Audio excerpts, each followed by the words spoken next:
This story follows a typical transmigration plot, where a game developer is reincarnated as the villain character in the very game he created with his own hands. But before diving into the thick of it, let's get a bit of background on the game and the unfortunate developer whose fate is about to take a twisted turn.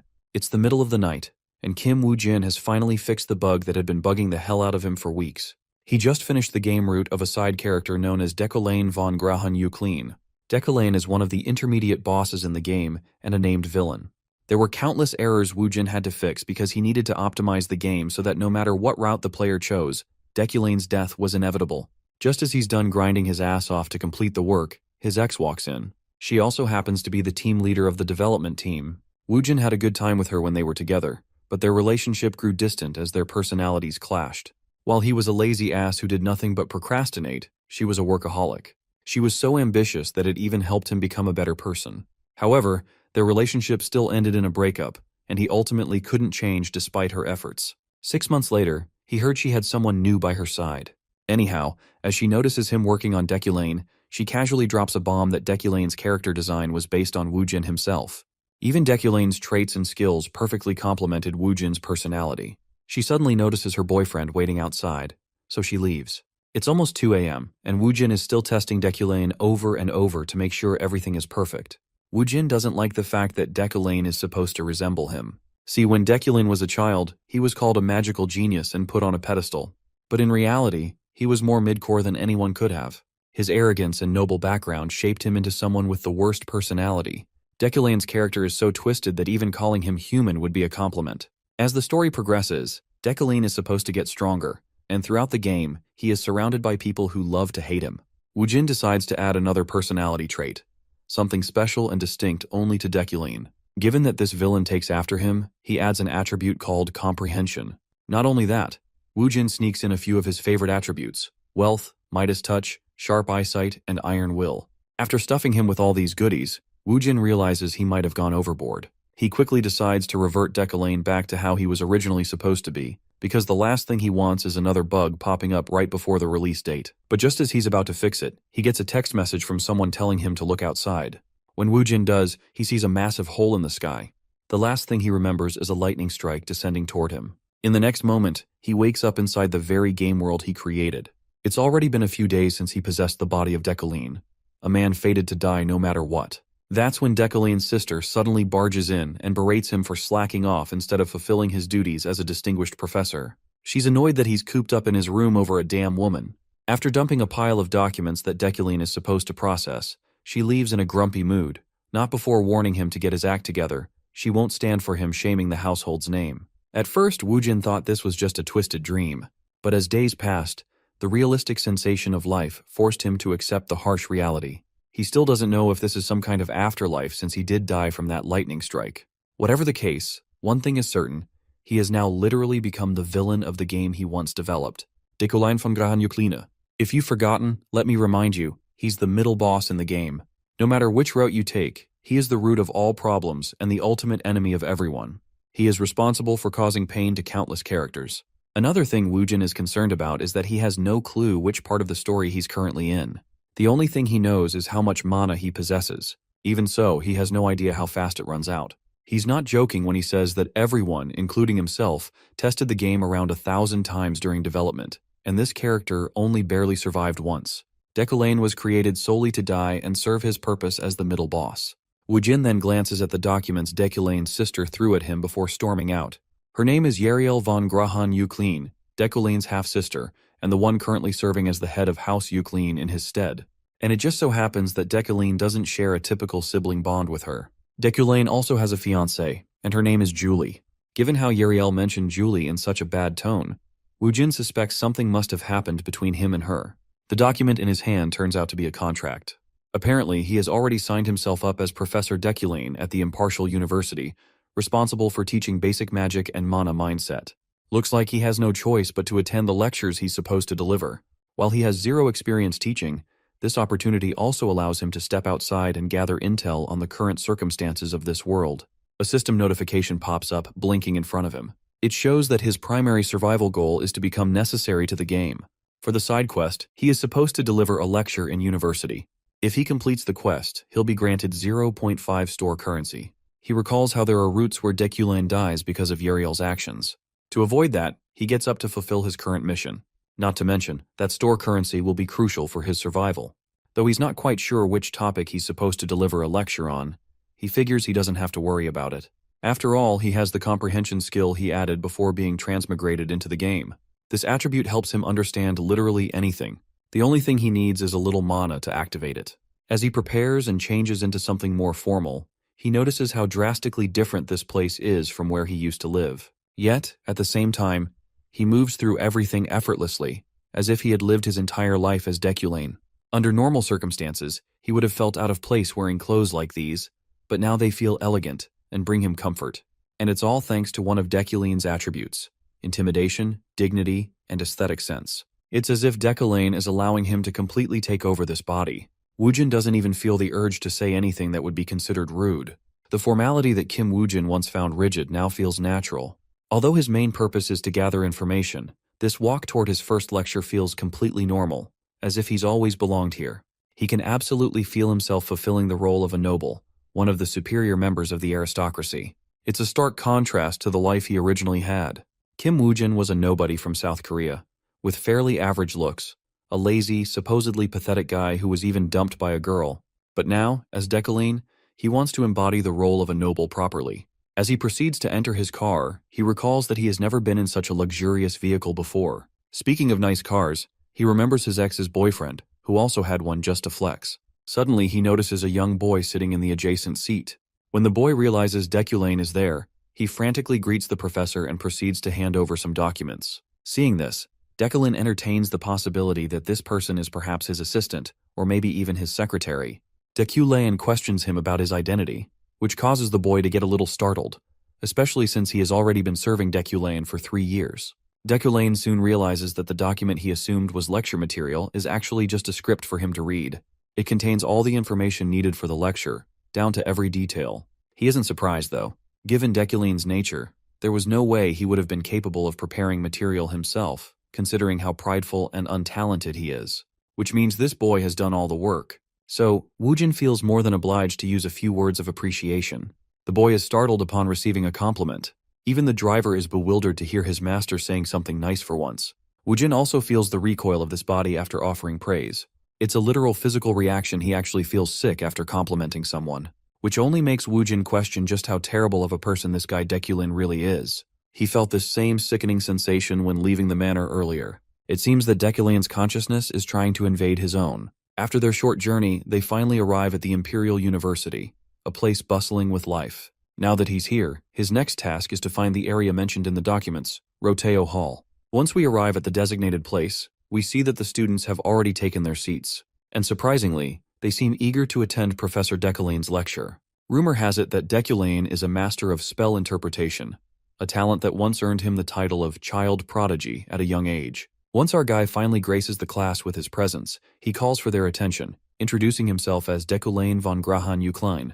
He is here to lead this class as the head professor of the university's magic tower. With the formalities out of the way, he begins the lecture. The female students are absolutely smitten by how handsome and imposing Deculein is. But one particular female student does not share the same sentiment. As far as she is concerned, Deculein is an enemy of her father, nothing more than a piece of trash in her eyes. To understand why she harbors such resentment, we need to look into the past. Almost 3 years ago, her father took his own life. For many years, he dedicated himself to researching spell interpretation. But when someone extorted his thesis from him, he fell into complete despair and ultimately chose death. The person who robbed her father of his life's work was the one everyone called a genius spell interpreter. And that despicable person was Deculein. With the loss of her father, she was powerless to do anything. In the end, she lost everything, including her family's house and territory, becoming an orphan with nowhere to call home. So she made a vow, a promise to take revenge on that bastard. To fulfill that pledge, she fought her way into the Empire's Royal University, where Deculein is a professor. While other students may not know the truth, she is determined to expose the fact that Deculein's so-called spell interpretation skills are nothing more than a stolen bluff, achievements that rightfully belong to her father. She can't stand seeing him occupy a place that was supposed to be her father's. But as much as she wants to expose him right away, she knows she needs to stay calm, because the only way to take him down is to orchestrate her revenge meticulously. Deculein once again commands the room's attention, introducing himself as the head professor of the Magic Tower and a monarch mage who controls the elements. With that, he begins his lecture.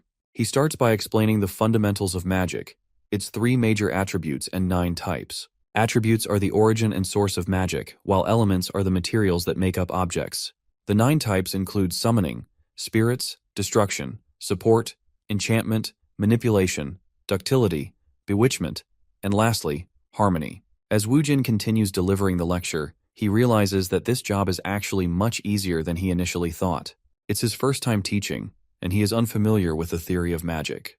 Yet even though he is simply reading from a script, he understands everything perfectly. Not only that, but Deculein's natural presence and overwhelming grace make the students hang on to his every word. Even the burdensome traits of elitism, like maintaining interest and eye contact, feel natural rather than oppressive. Perhaps the current Deculein truly possesses the qualities of a great teacher. We then return to the lecture's content, where we learn how the use of mana differs depending on where it is stored in the body. Normally, mages store mana in their heads, as it is the easiest place to imagine spells. Knights store mana in their hearts, allowing them to emit it through their blood vessels. Lastly, there is the inner core, which combines internal and external mana, making it the most universally effective storage method.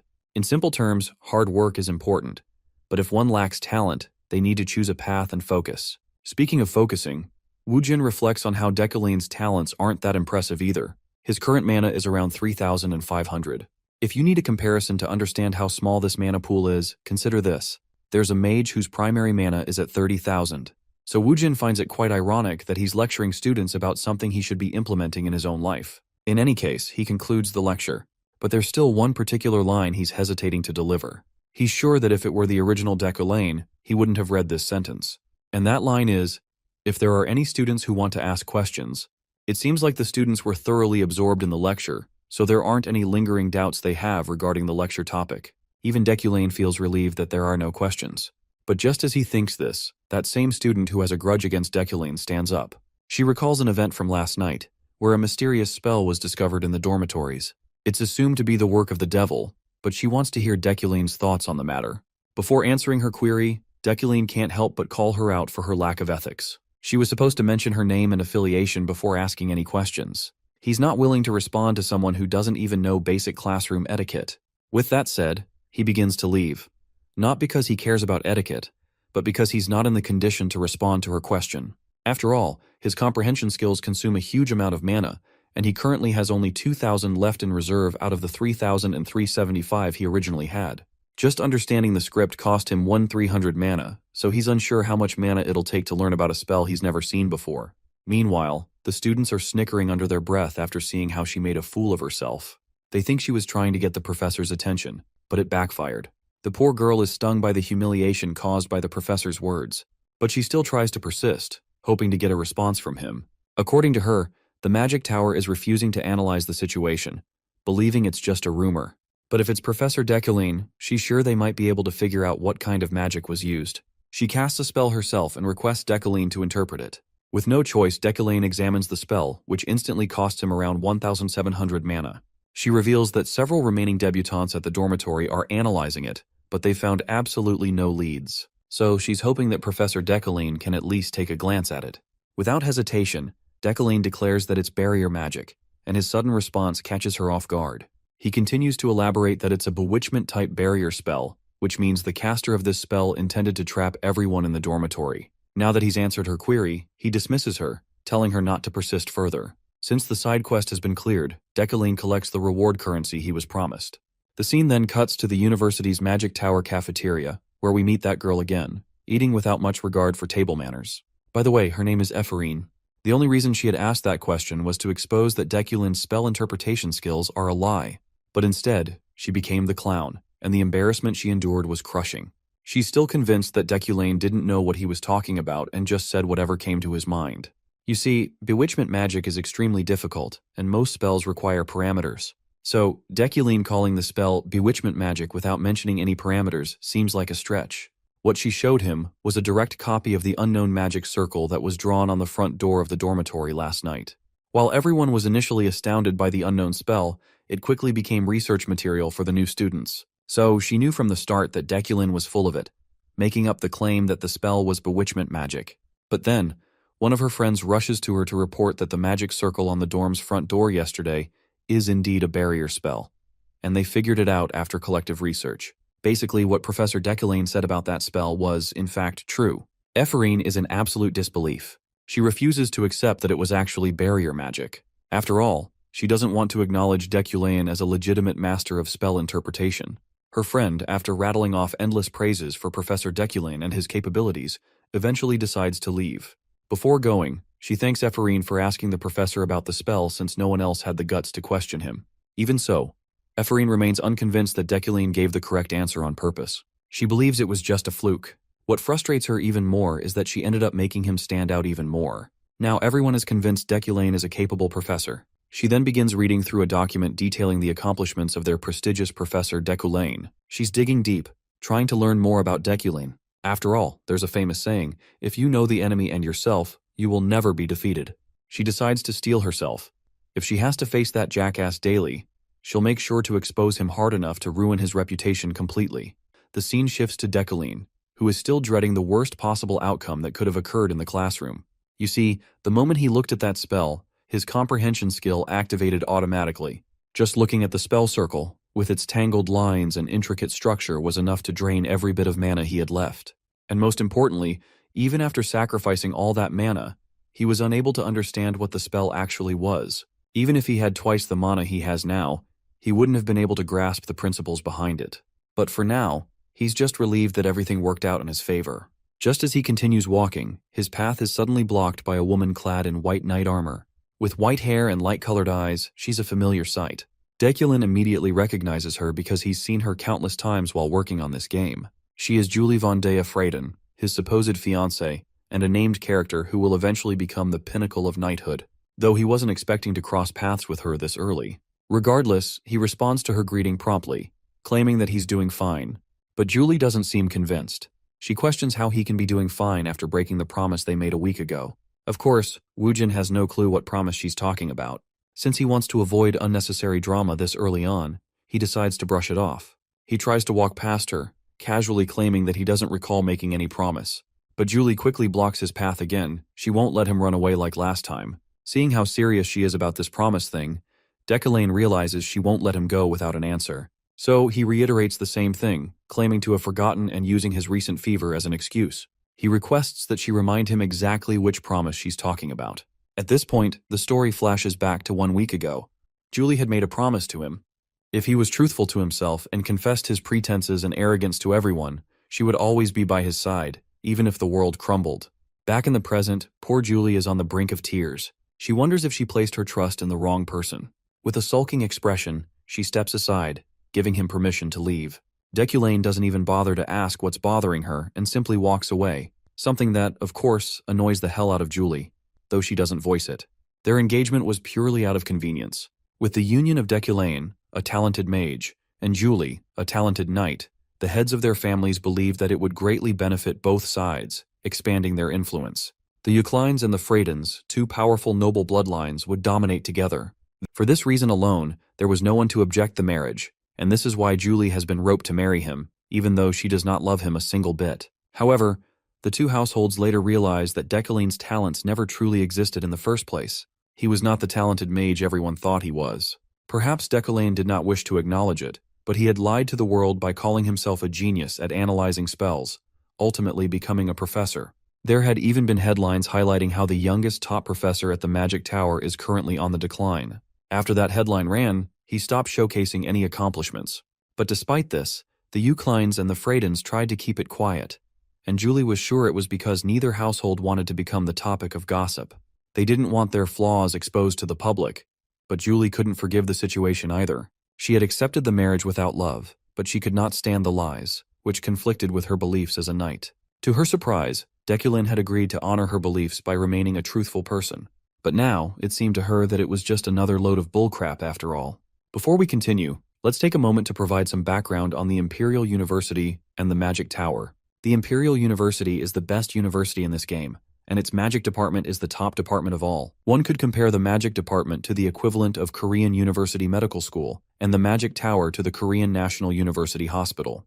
Woojin takes note of the grandeur of this place. It has a large campus, with a garden that's carefully maintained, resembling an American college campus. His team members, and he had spent many nights working together to create this atmosphere. While he would love to experience this beautiful place, his only regret is that he wishes he were in someone else's body, not the one he currently occupies. Suddenly, Woojin notices someone following him. As he turns, he crashes into the person who was closely trailing him. It turns out to be his assistant, who is carrying a lot of documents. The papers scatter all over the ground after the crash. Deculein didn't immediately recognize it was Alan. He had instinctively thought that someone might have been trying to ambush him. After getting back to his office, Alan finally presents the documents he was rushing to deliver. It's a list of sponsorships for the new mages this year. The Magic Tower is similar to research facilities in the real world, so funding is required for the development of magic. Professors at the Magic Tower sponsor the new mages they deem worthy. As Deculein goes through the profiles of each candidate, one particular name stands out. The name is highlighted in gold, which he assumes is due to his attribute. This attribute is known as Wealthy Magnate. It allows him to attract wealth and become an exceptional financier with an uncanny intuition for profitable ventures. The more information provided, the more accurate his intuition becomes. Then there's another attribute known as Sharp Eyesight. This ability allows one to visually perceive institutions, attributes, mana points, and similar elements. It is primarily used in conjunction with other traits rather than on its own. The reason Deculein is able to identify this promising candidate is due to the combination of his two attributes, Wealthy Magnate and Sharp Eyesight. It's now evident that individuals with names shining in this glittering gold light are sure to bring him wealth. There are a few others like this, but one name stands out the most. That name belongs to none other than Ephraim Luna, the very girl who is actively seeking his downfall. To think that Deculein's abilities have led him to see her as the most potential candidate for prosperity, even though she is determined to destroy his career. Deculein recognizes her as one of the main characters in the game. According to the developers, the only information he knows about her is that she lost her father due to Deculein's actions. He also takes note that Ephraim seems to have no sponsors for some reason. When he questions Alan about it, his assistant reveals that everyone is cautious when it comes to her. Well, it's no surprise. After all, no one wants to anger Deculein by sponsoring someone who might become his enemy. One thing is commendable about Ephraim, however. Despite not attending the academy and learning magic through self-study, her talent speaks volumes. The potential in her is limitless. Yet, Ephraim Luna is his enemy, or rather, he is her enemy, since he is the one responsible for her father's death. If things proceed as they did in the original game, Deculein knows he might very well end up dead. After all, he is destined to die in the game. He also has the attribute Villain's Fate, which ensures that the entire world hates him and wants him dead. However, anything or anyone that fails to kill him ultimately makes him stronger. In the game, Deculein dies in countless ways, such as by sword, by poison, by assassination. The method may change, but the outcome is always the same: death. The only way for him to survive is to make different choices that the original Deculein would not have made. With that in mind, he ultimately decides to sponsor Ephraim. After signing the documents, he tells Alan to submit them. He also instructs him to borrow a few books that he is about to mention. Later, as he sits alone, Deculein reflects on how much money he requires to survive. From what he knows, many of the deaths awaiting him can be avoided with money alone. Investing in a promising mage is one way to acquire wealth. However, that alone isn't enough. There are countless characters in this game world who resent him, and they will try to kill him whenever they get the chance. In order to survive, amassing wealth and power is the only way out. While Woojin desires to become stronger, he remembers that Deculein's talents are average at best. If he doesn't find a way to improve, he's certain he won't survive the numerous threats closing in on him. Luckily, there is one thing in his favor: his attributes. Deculein can't control all four elements as he boasts, but he definitely has potential in manipulating earth and fire. Combining earth, fire, and metal results in the formation of Deculein's unique attribute, Midas Touch. This attribute consumes the user's mana to unlock the potential of a target. Deculein's talents in manipulating metal also allow him to wield ki-controlled, levitating blades. While it sounds grandiose, these chi-controlled blades are essentially just telekinesis at its core. However, in this world, telekinesis is not widely known or understood. If Deculein learns basic manipulation magic, he can compensate for his lack of raw power by manipulating metal objects. To make this a reality, he needs to first learn the fundamentals of manipulation magic. So, he decides to test his skills. As soon as he activates his comprehension skill, he begins absorbing all the concepts and spells related to basic telekinesis written in this book. Once he has absorbed the knowledge, he uses his newly acquired telekinesis powers on a pen. And just like that, the pen floats into the air. Thanks to his memorize attribute, Deculein can cast the telekinesis spell without needing any incantation. Although the current telekinesis spell he's learned only covers the basics, it's already quite powerful. He can't even begin to imagine the possibilities once he learns more advanced telekinesis. The next thing Deculein wants to figure out is what to do with a magic circle. He considers engraving it over his entire body. In this world, magic circles become stronger the larger they are, so he plans to understand his body first using his comprehend attribute. Not just his brain but his heart and inner core as well. Then he will engrave magic circles all over his body to strengthen his telekinesis. Of course, there is a risk that his body might overload or suffer side effects. But this is where one of his attributes, Iron Man, comes in handy. This attribute grants Deculein innate physical abilities, and the potential of his body is of the highest caliber. He's confident that this attribute will allow him to withstand any side effects. As soon as he starts the process of engraving the magic circle onto his body, excruciating pain triggers throughout his body. A pain unlike anything he's ever felt. It feels as though every bone is breaking, and every muscle is being torn apart. However, as grueling as this experience is, Deculein won't waver. Not a single groan escapes his lips. After all, this is the elegance required of a noble. Finally, the process comes to a halt. Sadly, after enduring all this, Deculein has failed due to an insufficient amount of mana, currently standing at just 1 point. But the effort isn't entirely in vain. He now has a magic circle etched onto his shoulder. At this rate, it will take about 2 weeks to cover his entire body. A month passes after Deculein's seminar, and it's finally the first day of lectures at the University Magic Tower. All the students gather in the remote area, awaiting their first lesson. A notice board nearby contains a message from the professor.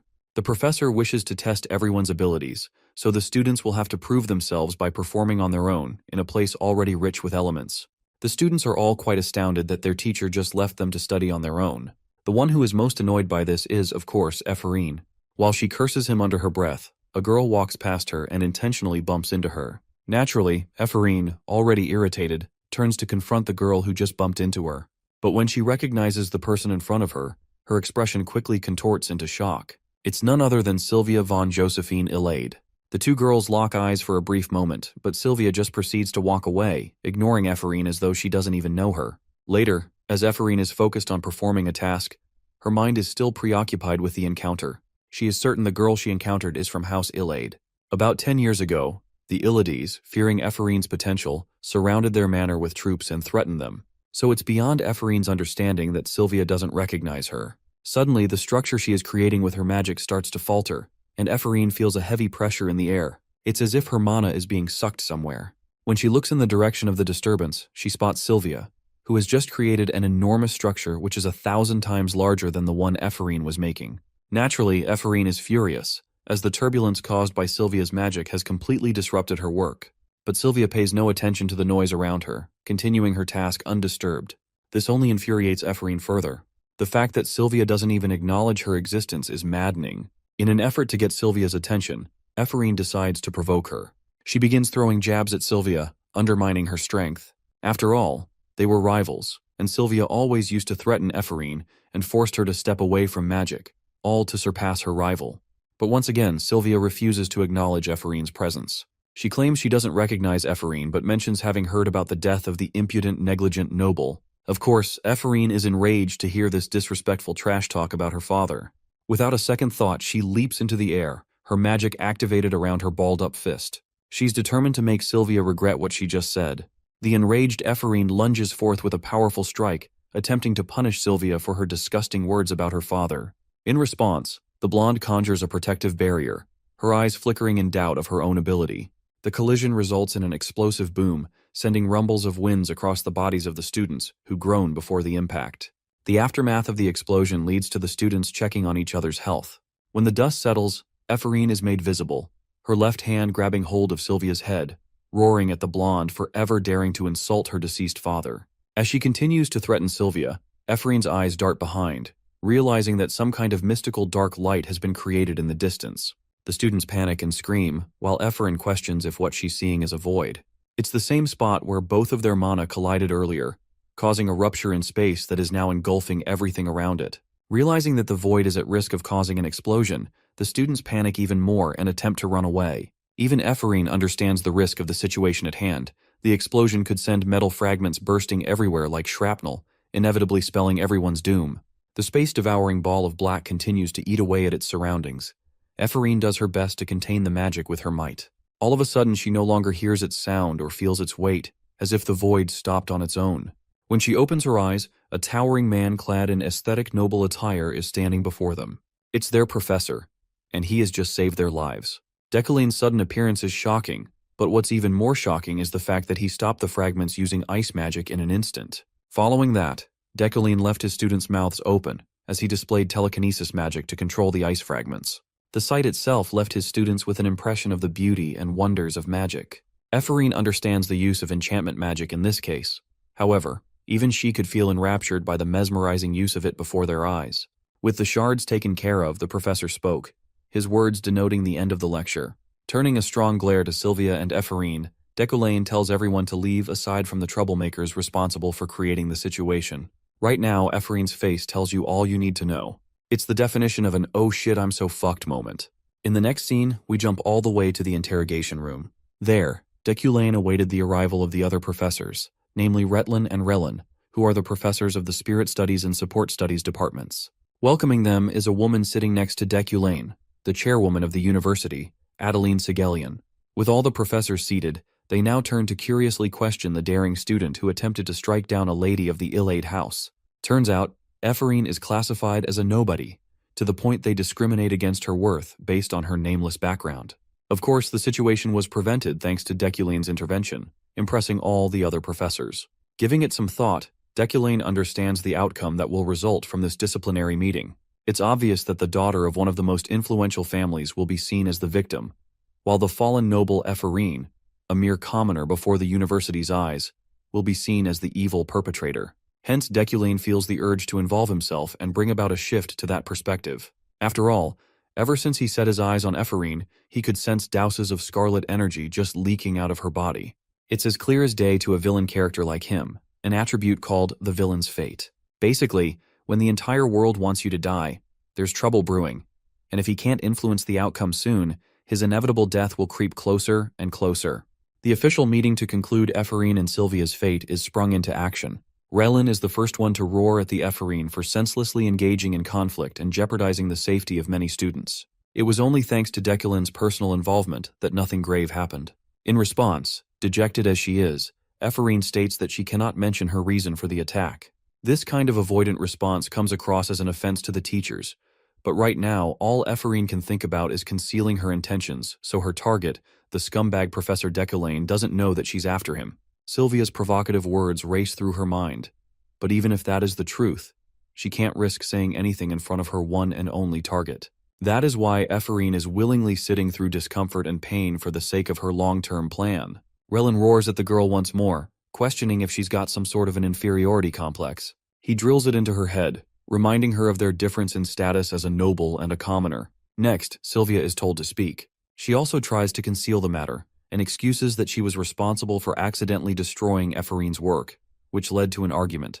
This puts her as an innocent person in front of the eyes of the disciplinary committee, making it even more irrational for Ephorine to have made her move. The professors continue to grill Ephorine, questioning if she's got anger management issues. Relin even goes as far as to recommend expelling the student entirely, refusing to slide this incident with a warning. Right now, feeling alienated from the professors and receiving not a single word in her support, Ephorine feels isolated and cold. All fingers point to her as the culprit. The professors see her as the person responsible. Every insult and every scolding hurled at her, and the worst part is, she can't issue a single response in return. With her father gone, the poor girl is off on her own. The world has shut itself down on her. Blaming Professor Deculein, she pins him as an object of blame for her own mistakes, which is an emotional response befitting a child. Adeline finally speaks, concluding that each professor thinks the same as the next. Before motioning a decision, she wants to hear Deculein's account of the situation. Making his voice clear, he makes a request to the chairwoman. It's right about this moment where Ephorine thinks her life is over now. It's obvious that she's going to be expelled. But to a shocking turn of events, Deculein puts Sylvia under fire, arguing that she too had a fault in the incident that occurred. His response stuns both students, while Deculein continues to hammer his question once more. Ephorine is at a loss for words, unable to have predicted this trajectory in the meeting. Even Relin, the old fart who chose to see Ephorine as a worthless commoner, is having a field day comprehending Deculein's words. Our boy argues that Sylvia had every reason to act and prevent the incident that was caused, yet she chose not to. He wonders if her so-called esteemed abilities as one of the ill-aid household fell short in the heat of the moment. Sylvia's in a daze. She lowers her head in shame, apologizing first. Then she confesses the truth. Sylvia refused to block Ephorine's attack because she intended for the student to get into trouble. The silver-haired girl is tripping out. There's no way Deculein, someone who is her enemy, took her side just now. It's her fault too, so it's not like he has to protect her. Relin speaks up, countering that as a victim, Sylvia's fault matters very little with how she defended.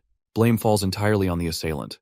Deculein fires back, stating that as a professor, he's the one who failed for creating a lecture that didn't require his presence. He wonders if he should be taking the blame instead.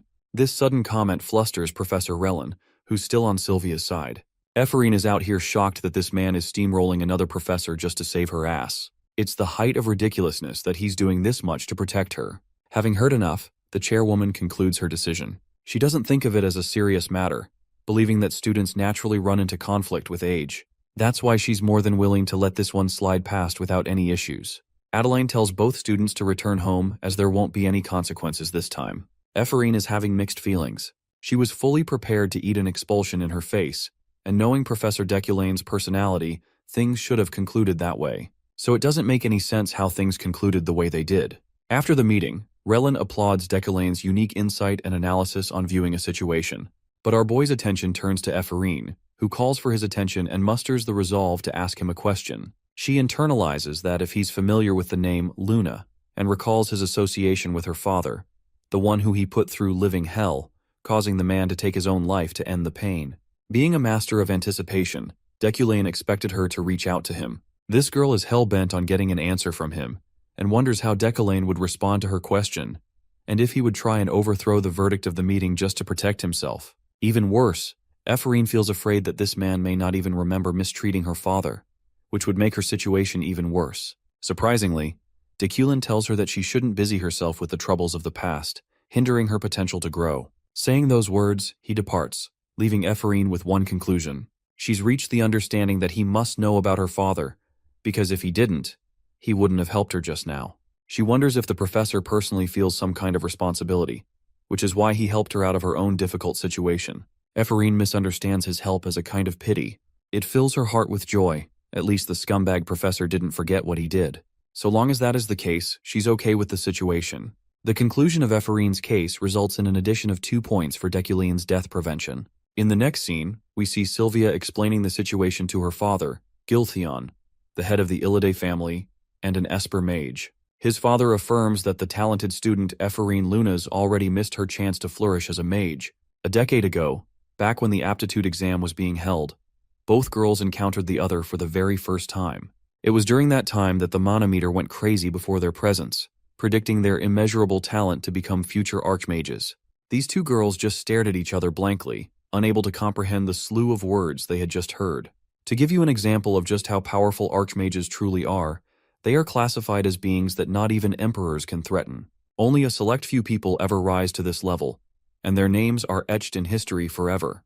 Tradition has it that 3 people will become archmages in each era, irrespective of their specialty, a rule that has never changed. Interestingly, currently apart from Demerkin, there are 2 empty spots for the archmages of this era. Adeline is actually a candidate for being an archmage, leaving behind one last seat. It was back then that both the Illid and Luna families stood opposite to each other, and now they must compete for the final seat.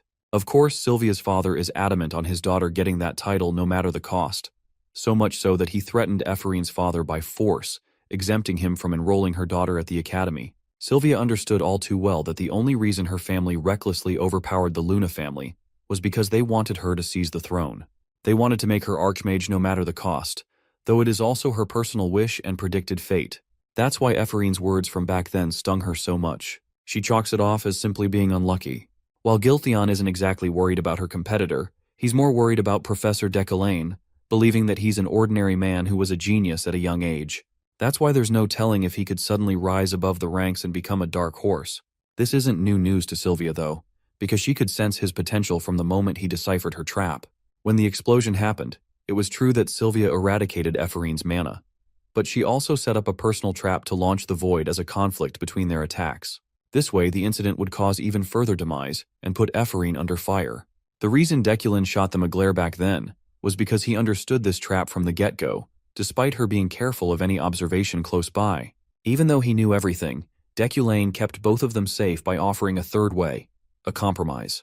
It was his warning, a way of demanding them to play along with his version of the story so that they could survive in one piece. Yes, before you even ask, the One Piece is real. In any case, she grossly underestimated his talents, but now it makes her ponder the kind of man he truly is. A few days flew by. We get to see Deculein's glorious manor. This man is living Bruce Wayne's life over here. Getting all dripped out, this man is escorted by his driver, his thoughts agreeing with his decision to support Ephraim in that critical moment. This way, he removed one of the death roots for himself, and even increased store currency. Personally, he wasn't expecting Ephraim to make herself known so quickly in their first encounter, but he could tell from then on that she was hostile from the start. While his intervention just now has made him an enemy of Sylvia as well, it's still the best course of action he could have taken. Brushing that matter off, Deculein isn't keen on attending social events. At the same time, he doesn't want the opportunity of gaining store points to just fly past him. After all, he gained a side quest to attend the Flower of the New Year event, adding another half a point to his store currency. As of right now, he still requires a minimum of 5 currency points to access the shop. That's why he's focusing on interacting with the main characters for now. Arriving at his destination, Deculein is welcomed with honor and respect. The party is full of nobles and their expensive laughter. The professor spots a bunch of named characters that he can interact with. Of them, one stands more notable than ever. It's Helm, a character who Kim Woo-jin personally modeled in the game. Arriving at the event was good after all, Deculein believes. He's spotted by an old man out of the blue, who is honored to meet the esteemed Professor Deculein. His sudden announcement of the professor's name draws attention from many eyes, all darting away to see the professor. The party goes into an uproar, celebrating the professor's great presence. That cool and peaceful confidence he had about the party from earlier, it's all shattered to pieces now. While this is happening, Deculein hears someone remarking on Sir Ganesha. The professor draws away from the current interaction and follows the trail of the voice. Having heard about Ganesha, he knows that he can't risk not having an interaction with one of the most important characters around. His gaze shifts and carefully picks apart the crowd, but Ganesha is nowhere to be found. Deculein seriously doesn't want to lose this chance, but unbeknownst to him, the scary adventurer is standing behind him. At this point in the story, she's the 5th strongest character introduced. Deculein finally locates her on the higher floor, the scarlet-haired woman staring down at the scene. He quickened his pace to meet her, but gets cockblocked by Helm, who interacts with him at the worst possible moment. Let's explore Helm a bit more. He's an exclusive mage of the royal palace, ranked as a monarch, equaling to Deculein's title. Helm provokes Deculein, surprised that the great professor still remembers his name. He wants to check in on Deculein's research and immediately brings up the mention of some bad rumors. Helm points out how his research has stagnated in the past 3 years, and many are now questioning Deculein's true abilities and talents. This audacious man is straight up talking shit in his face. It just so happens that Helm was Deculein's peer in their university. They once had a close relationship, but after Deculein seized the position of head professor for himself, Helm's jealousy grew harsher and hostile over time. Though the original character would have been peeved by Helm's provocative remarks, our boy is as cool as a cucumber, refusing to respond with impulse. Also, the rumors only mention the truth, so he's fine with them too. Deculein's attention is drawn to shock when he notices that his target, Ganesha, is no longer there. Poor guy wanted to achieve one goal for the day, and it was ruined by this blabbering loudmouth who still continues to yap endlessly. Walking right past him, Deculein annoyingly swears at him and even calls him a piece of rotten cheese. I loved that insult so much I'm going to be using that as his nickname from now on. Rotten Cheese is left bewildered by the statement. The chill professor refuses to say another word and quickly moves on to locate Ganesha, fearing that she may leave the society even before he can acquaint himself with her. His plan is in shambles as we speak. His sudden disappearance from the event causes a bunch of people to wonder where he went. Deculein really wanted to end the Rotten Cheese then and there, but he was limited to his response because of the people around them. To his shock, Ganesha calls his name. She's there standing right next to him. She's curious if he came looking for her. It's true that Deculein found her unexpectedly, having escaped the clutches of the imbeciles in the gathering event. Still, her reaction makes him wonder if these two have previously met each other in the past. The Scarlet Adventurer lets out a chuckle at his response, when he confesses he merely got lost. Ganesha calls out his little lie and knows he was looking. She apologizes for messing up their earlier mission and even requests letting the matter go. Now it's confirmed that they had a previous relationship based on commissions. The adventurer apologizes once more for failing to recruit a talented child under his wing. It's because of her personal attachment that she ruined the mission, refusing to hand the child over to him. Now, of course, our boy is curious about the context of this discussion, and he's gained an understanding of Deculein's decisions. He was going to use a talented child to do the research in his place and maintain his name. Curiously, Ganesha asks a question. She sensitively asks how long he's going to keep up the facade and remain the way he is. Her careful choice of words puts him into contemplation. It's true that before possessing Deculein's body, he maintained character and acted violently, gaining many enemies and losing trust with the people in his life, even going as far as hurting others for his personal fame. But now, the current Deculein has come to a decision, confessing that he's going to live a different life. Intrigued, Ganesha is surprised. She was fully expecting him to lash out and attack her for that statement. Of course, since she was brash and acted on her own during the mission, Kim Woo-jin, who is possessing Deculein's body, is rather surprised that this bold professor would go as far as to attempt attacking one of the strongest people around at the time. It goes to show the villain's reckless demeanor. While he doesn't know much about the original Deculein's past relationship with Ganesha, he knows for a fact that this woman could easily annihilate him with no effort at all. Two of her most prominent attributes are invincible body and master of martial arts. You can only expect her to go batshit crazy after having those stats. She's one of the few adventurers who has reached the height of her physical stats. Now, because Kim Woo-jin is possessing Deculein's body, there was no instance of hiring assassins to do the deed for him. Because if that were the case, Ganesha would have died already. While he's having this contemplation, Ganesha is wondering if this guy hit his head or ate something spoiled today. She can't place a finger on his strange behavior. Deculein's already achieved his goals for today, so he quickens to leave the discussion.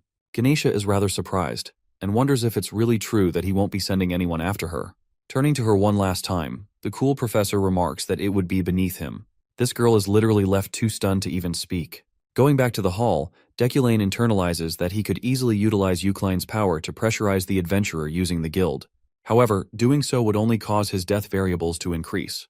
To his utmost horror, the system informs him that he just prevented a death variable. Bro was not expecting to get murdered tonight. This means for a fact that Ganesha's conversation from earlier could have ended very, very differently. Even a simple social gathering event is waving death flags over his head, poor guy. The scene switches to Rayleigh, an adventurer who is relative to Julie. The talented knight is sitting in annoyance, clearly disoriented and in a bad mood. Rayleigh realizes what must be causing her sour expression, so she boldly asks if Julie has made any progress with her fiancé as of late. Just hearing that, Julie's body fidgets. Rayleigh clarifies that she means Professor Deculein, as there were rumors spreading about. Recalling his annoying response from their meeting, Julie doesn't hide her frustration, expressing that their relationship is in the gutter. Only this time she confessed it out loud. In a surprising turn of events, the man of the hour comes around to leave. He spots her, but he's already leaving, despite being known for loving gathering events. He didn't even shoot a look towards his fiancée, causing people to wonder if he's got a sour relationship with Julie.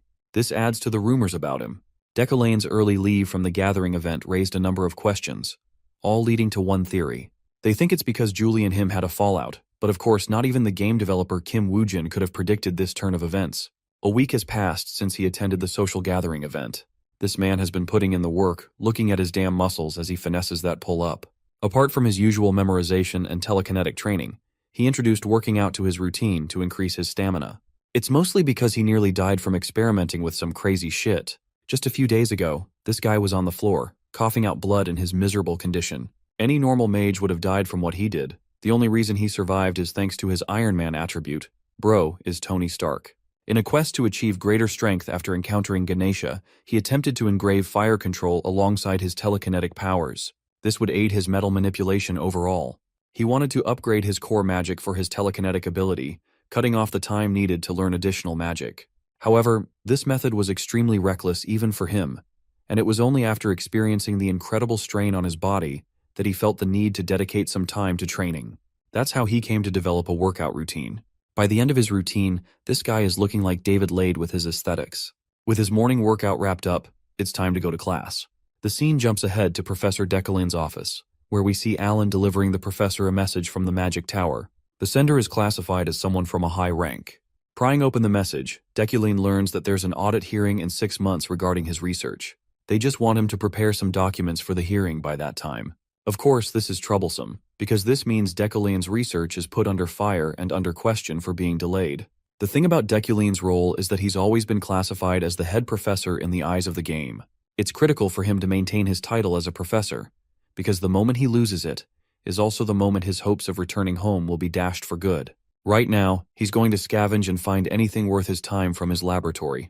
Deculein enters the room, which is a complete and utter mess, as if there was an attack of some kind. The place has been uncared for, and if Deculein frequented the laboratory often, there's no way he would have kept it in this horrendous state. Interestingly, one disgusting spot looks particularly out of place. It begs the question if he was trying to hide something.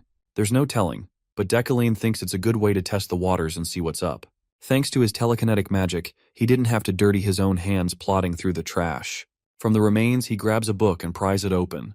It seems like Deculein encrypted his life's work to ensure that it wouldn't get stolen.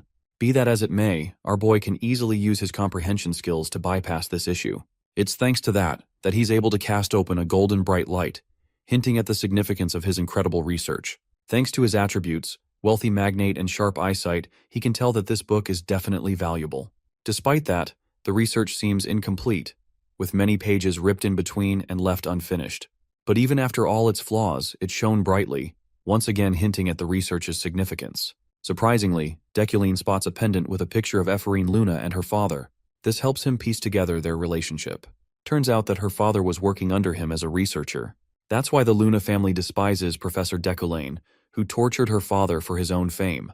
It's because of Deculein that Ephorine has navigated a brutal life. But now, things will be different. He's made up his mind to complete the research with the help of his comprehension skill, and right after its completion, he's going to add her father's name as a contributor to the research as a co-author. Character development in a way you didn't expect. The scene switches to one of the cafes of the university. Here, some of the commoners have decided to band up as their own group, sticking for each other in the time of need. If they don't, the nobles will pull the rug from under their feet. Asking for Ephorine's opinion, the girl puts her on the spot. Ephorine doesn't know how to feel about the situation. After all, she is a fallen noble herself. Still, she's fine with forgetting about her previous life, because right now, she doesn't even have a residence in her name. The orange-haired girl proudly accepts Ephorine as one of their own, the rest of them denoting her as the representative of the commoners. One of the girls, donning a shorter hairstyle, suggests they get permission from a professor to approve their club officially.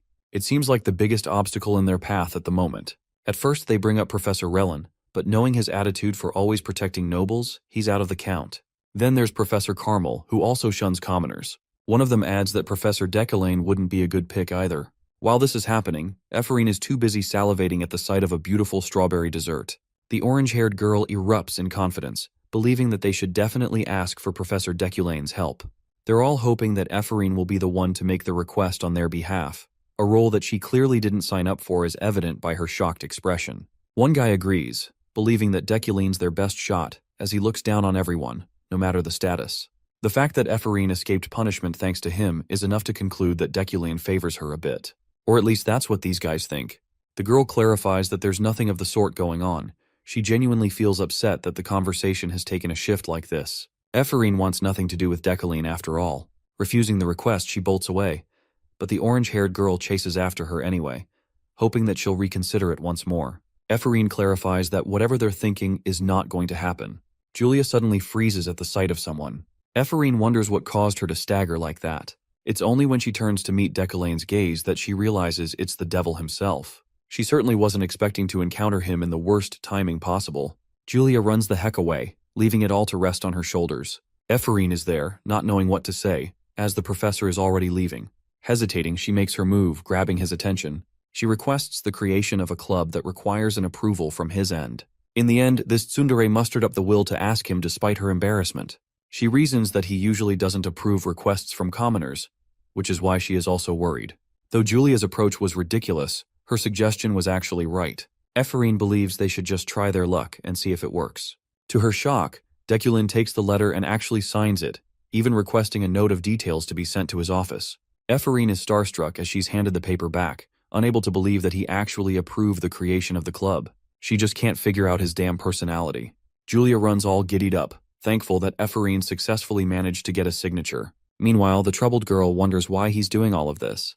He's being exclusively nice to her for no reason. Fast-forwarding to the lecture, Deculein teaches the students about elements, which are supposed to be the building blocks of magic. And yet, many mages are still unaware about the difference between categorical and pure elements. As he's giving his lecture, Ephorine's thoughts drift away elsewhere, not knowing if the professor's actions are rooted in guilt or even sympathy. This man, the one who drove her father to his grave, despite his nice gestures, All of it feels fake to her. She thinks that if he truly feels responsible, then he should drop the act and reveal the truth to the world. Seeing her visibly fidget in annoyance, Julia wonders if she's all right.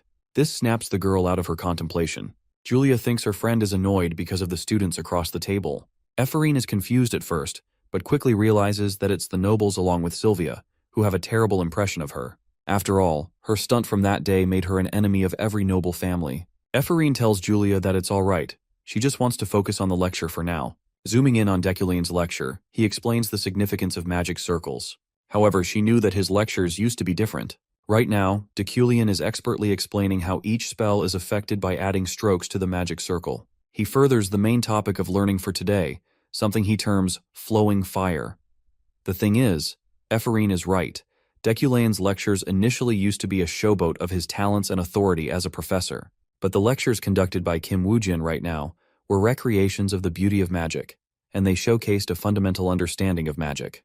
It shocked the students, even Sylvia, who had once forgone her childlike curiosity of magic because of her natural-born aptitude as a mage. Deculein continues, showing them the magic circle responsible for water. Combining this with the fire circle, it creates a unique phenomenon. The purple magic circle steals the attention of the crowd, allowing liquid smooth fire to flow like water. The students are thrilled and amazed. Sylvia most notably can't believe that his lectures challenge such theoretical depths. Typically, mages deemed geniuses actually conjured magic using their intuition and natural talent. Theory meant very little to them, and if every mage prioritized theory, then that meant the commonality of magic in one container. It's true that focusing too much on theory could steal all your time from actually learning magic through understanding and intuition.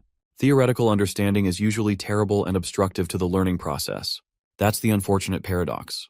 To become a genius, one must be blessed with brilliant intuition, and yet, not even the elites can explain the root of their intuition. For a genius professor with his bundle of rumors, it's shocking to her that Deculein is insisting on teaching theoretical classes despite his rank. When the lecture is finished, Ephraim is left with a changing impression. She certainly didn't expect the professor to be so good, to the point she found herself glued to the lecture. Ephraim's attention is stolen when she hears a mountain of slurs coming from the other side of the door. She knows it's the annoying nobles who want to harass her. That whole conflict with Sylvia made everything worse. To her surprise, she spots a sponsorship certificate underneath her door. Of course, her initial reaction is that it must be a damn prank. There's no way she got sponsored when everyone in House Elad hates her. Ephraim gives the situation credit, recognizing that she can later use this in a report. So she happily goes to the magical administration office, only to find out that this little piece of envelope is as real as it can get. She remembers her body jolting when the receptionist verified the authentic seal. Ephraim's face blooms with happiness. She can't contain her joy at all. The girl even tries pulling her face, wondering if this is some kind of sick dream. Then she cowardly checks her surroundings, afraid that someone must have spotted her reaction. Ephraim shrinks underneath the table, afraid that people will soon find out her ownership over 100,000 elnei. To give you guys a good idea of the amount, it's equivalent to 100 million won.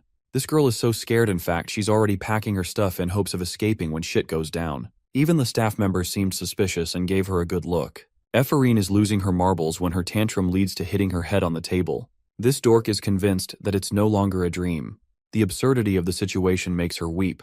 The girl who was alienated all this time finally had her talents recognized. It fills her with the optimism to try harder for her life. I don't know about you guys, but I think this scene is a good example of showing how a token of kindness can restore someone's faith in the world. I really liked it, and I hope you did too. Anyway, let's get serious and visit the Deculein Manor. Here, Deculein's half-sister learns that he's currently headed to the auction site of Schatzenjevel. Bear with me, I know that's a weird-ass name. She's steaming in frustration, remembering how he had already wasted 10 million elnei only last year. It makes her fear how much he's going to waste this time around. At the auction site, we come to see our boy, who has been longing to buy something worth his time. Back when he first began using telekinesis magic, the professor had realized he needed a kind of metal to make up for his sorry excuse of a talent. It's going to be a replacement for a temporary fix that he made using wood steel. The real deal will be here at the auction site today, which is why he's in the VIP waiting room. There, he spots a familiar figure. It's his fiancée, yet again another unexpected occurrence. She sees him, gets up with an angry glare, and turns to confront him. The knight is practically irritated with his damn appearance. It's the definition of your girlfriend getting mad at you for ignoring her. Julie brings up the occurrence of Sylvia and Ephraim, whom he had detained to be judged before the committee. Knowing that it's pretty old news, the mage questions why she's bringing it up, and if she's going to blame him for that.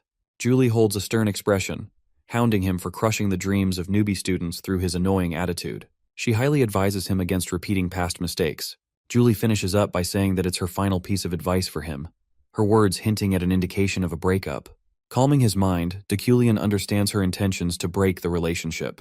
But in reality, he actually favors this turn of events. Despite her enamoring appearance, he doesn't really intend to marry a woman over something insignificant, even in a fake life. Then there's the fact that she's a walking red flag full of death variables for him to encounter. This means the dude could literally face death on the day of their marriage. Deculein chooses to remain silent until she turns away, his thoughts wondering why she came here, knowing she's not the type to attend auctions. Choosing to annoy her, he provokes Julie by asking if she came all the way here to get on his nerves. It embarrasses the girl, who brushes away any such thoughts, stating that she came here looking for something. Deculein tells her to calm down, because the chick went from 0 to 100 in the span of a second. She's left all pouting and annoyance. Julie continues leaving, and it's the first time Deculein thinks cute of her expression. Suddenly, he catches himself experiencing a sharp and sudden emotion. Right when he was reasoning just how dangerous it would be to surround himself with her, it's as if Kim Woo-jin is slowly being tainted by Deculein's personal emotions. So far, he's kept his personality in check. An announcement addressing the visitors of the auction house is made. The auction is about to begin. Deculein brushes away such meaningless thoughts, believing that it's just his body reacting this way. Back to the scene of the auction house, he's patiently awaiting as the first item gets revealed. It's a special vase made by a unique artisan from the East. Its significance is so loud that golden shimmers of light reach all the way to Deculein, the same light he checked with his research papers. The light's insistent glow is proof that he should get it. The host entertains a bunch of bids, until Deculein bids the highest at 2.5 million elne. The item is sold at the immediate price. The only reason he acquired the vase is because it represents a greater value than the money put up for it. He's got more than enough in his mega bank account. I'm serious. This guy has 200 million in his damn account. Andrew Tate who? A bunch of high-value items are all snatched by Deculein, including a special ring, a pair of special scissors, and a rune necklace. Even after all of that, this man has the gall to bid for 5.5 million. The people at the auction house are shocked to find Professor Deculein making such wild bids. His fiancée, on the other hand, deems him as a mere attention seeker with nothing better to do with his life. She thinks their personalities clash too much, as he wasted so much money without cause. Still, she came here with a goal of her own. She wants to obtain the Winter's Fire for herself. The host finally presents the last object of the auction, an item so rare that it's impossible to find, an ore representing great history. It's the magic of nature itself, the Winter's Fire. The ethereal snowflare stone is revealed in all its beauty, stunning both Deculein and his fiancée. This stone is one of the 10 rarest metals found in the game. Normally used to forge swords, this item is the height of paradoxical wonders, maintaining the essence of both heat and cold energies. Only dragon bones surpass them in value. Still, it's Deculein's best bet, but Julie is also invested. Parties place their bets all the way up to 30 million elne. Julie is extremely confident in her bid and is about to win, her face lighting up with happiness. But then, one man intervenes, placing an offer of 31 million elne, stealing the limelight. She turns in annoyance, unable to accept what his damn fiancé is scheming. She doesn't want him to interfere with the only object she's after. She places a bid of 32 million, which is countered by 33 million by the professor. They're a bit surprised that the professor wants to obtain a sword-forging stone. They wonder if he wants to give it to his fiancée. They all think it must be the reason he's preventing her from making the purchase. Deculein all of a sudden realizes that he's fighting against Julie so far. This confirms her personal ambitions to obtain the snowflake stone, which means if he obtains the object, she'll carry a grudge for life. At the same time, he wants it badly, because it's the first time in 3 years that the stone has made its appearance. While it's a gamble, a major risk, Deculein is ready to walk that line. So he's ready to meet Julie with his fullest might. The price shoots up all the way up to 42 million, and it's at that number that the object is sold to Professor Deculein. The people applaud in the epic battle that took place, which is funny because when you really think about it, these guys were just flaunting money. They also think Julie is the one who was being overly stubborn, because in their worldview, Deculein obtained the stone to give it to her to begin with. Right now, the knight is fuming, her blood boiling in anger. The events have all conspired similarly to last year. Deculein offered her riches and jewelry to enjoy on her engagement day, but she vividly remembers it as the worst day of her life. Damn, the worst she could say is no, always ends in disaster. The Deculein of that time wanted to flaunt his power and wealth, which is why she detested him so much. She felt humiliated if anything, her face showcasing her annoyance. All this time, there's only one thing she's been wanting from Deculein, and he refuses to give it to her. And no, you perverted gremlins, I know what you're thinking, but that's not what it means. Leaving the room, she ruined her engagement day for herself. But that act left a bruise on the professor's ego. Despite her dignity as a knight, she ended up in a relationship with a professor with a shitty personality. Of course, she was granted captaincy for it, but people gossiped all kinds of nasty rumors around her. She knew all too well that he was responsible for spreading those crappy rumors to begin with. It only made her hate him even more, and it was that day she decided that this man was unworthy of her love. Right now, Julie is facing a similar feeling, but to her surprise, her fiancé is approaching her. Donning a soft expression, he asks if she was after the snowflare stone as well. Beaming in fury, she takes it as a provocation, ready to argue with him. But Julie is completely shocked when she hears the words, "I'm sorry," releasing from his mouth. She takes a second to process what the heck he just said. Deculein politely takes his leave, having paralyzed her on her feet. Julie's mind is racing with a billion thoughts, not knowing the purpose of his apology. She knows that Deculein isn't even the type to apologize. As she's walking away, she finds the majestic Josephine, her older sister, who tells her to come for a ride. The scene cuts to the professor, who understands Julie's frustration for having taken her object of interest. It's pretty surprising that he didn't encounter any death variables despite what happened.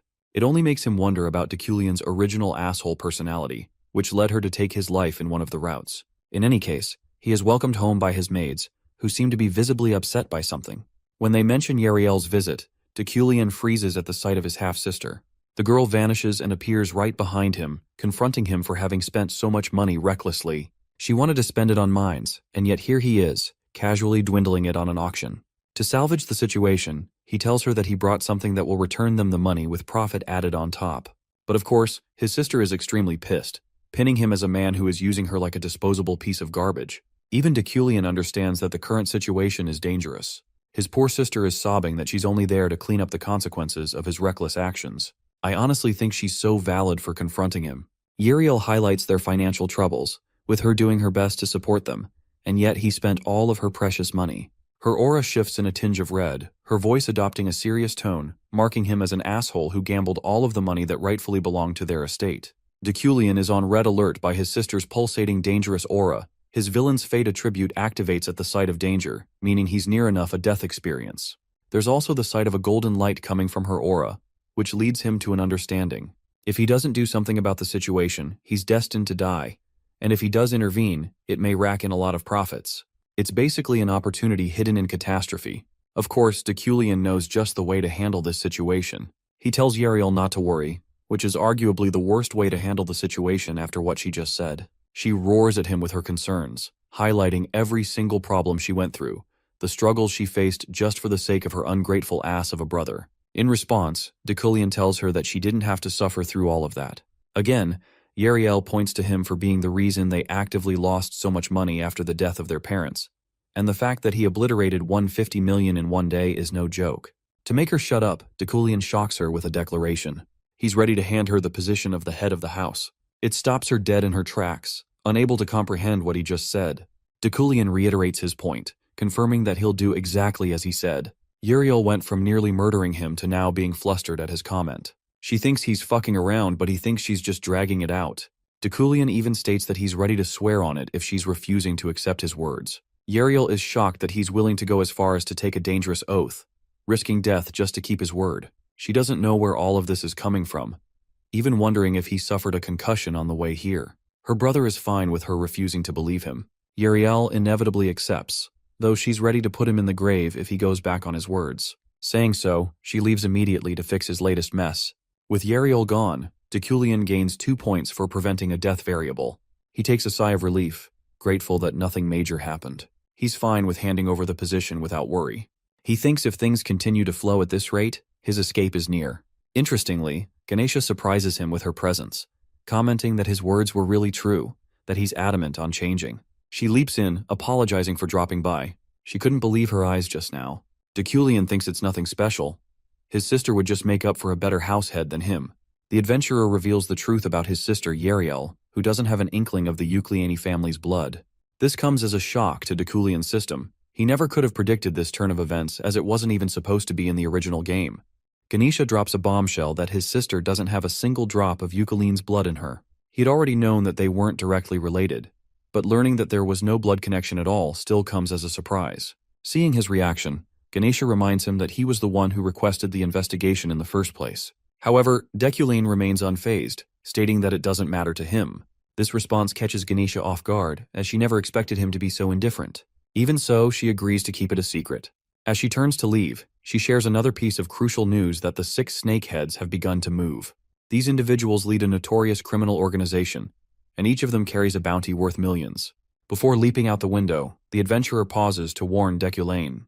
The 6 snakeheads are after the item he purchased at the auction, and he should be more cautious. It seems like he's been neglecting his magical defenses lately. With that, she vanishes into the night, leaving behind a white kerchief. As for the revelation about his sister, Deculein isn't bothered by it.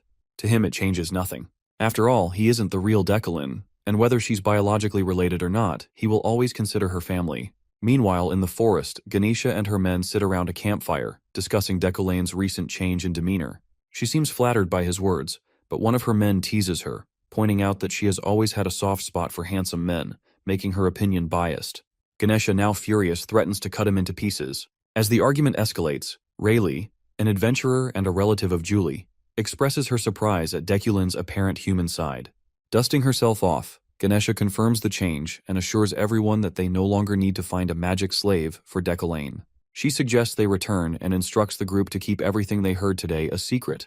With that, they activate teleportation magic, vanishing into the sky in a bright flash. The next day, inside the magic tower at Imperial University, Deculein browses the system store and comes across a level 1 attribute that enhances both mana output and quality. However, it costs 10 and although he now has access to the store, he lacks the necessary currency to purchase anything. The store only allows skills to be bought using store currency, which is limited per level. Each time he gains access, the cost of skills doubles. Deculein understands that he can't afford to rush or waste this opportunity. He has been carefully integrating his training into his routine, but he recognizes that his physical strength is lacking. To improve, he needs better mana quality, which will allow him to train more effectively. He requires 4 more store currency to make the purchase and decides to find a way to obtain them quickly. As he considers his next move, Alan arrives, looking concerned. He hands Deculein the latest issue of Wizard Journal. Flipping through the pages, Deculein spots a wanted notice for a man known as the Wizard Killer, Lockhart, who has been seen roaming the outskirts of the area. Deculein is well aware that the Wizard Killer poses a serious threat to mage players and has already started making appearances. However, since he is not an ordinary mage, he isn't too concerned. Instead, he sees this as a valuable opportunity to earn store credits and secretly hopes to encounter him. Turning to Alan, Deculein reassures him that there's no need to fear and instructs him to head to the library and wait there. Then, out of nowhere, he asks Alan if he wants to become an assistant professor. The unexpected question leaves Alan completely stunned. He can't believe Deculein would recommend him for such a position, especially when he has always criticized his lack of talent. As Alan bombards him with questions, Deculein simply tells him to be quiet and hands him a bangle engraved with the Deculein emblem. Overwhelmed with excitement, Alan thanks him, while Deculein considers how useful Alan's skills in organizing documents and handling minor errands will be in the future. He doesn't want him to leave, especially since many who resented Deculein's cold nature have already walked away. Yet Alan remained loyal, handling everything without complaint. To further support him, Deculein gives Alan a generous sum of money and suggests he treat himself to a good meal. With that, Deculein heads to the staff-only library, leaving Alan in shock. His purpose for visiting is to study Luna's research papers on the creation of pure elements. However, as he reviews them, he finds numerous mistakes and decides to correct them. He is also searching for valuable grimoires related to manipulation magic. As he walks through the library's aisles, his gaze lands on Sylvia, who is browsing through the books. She shouldn't be there as it's staff-only library. 10 minutes earlier, Sylvia had been searching for study materials in the executive reading room, a space typically reserved for faculty members.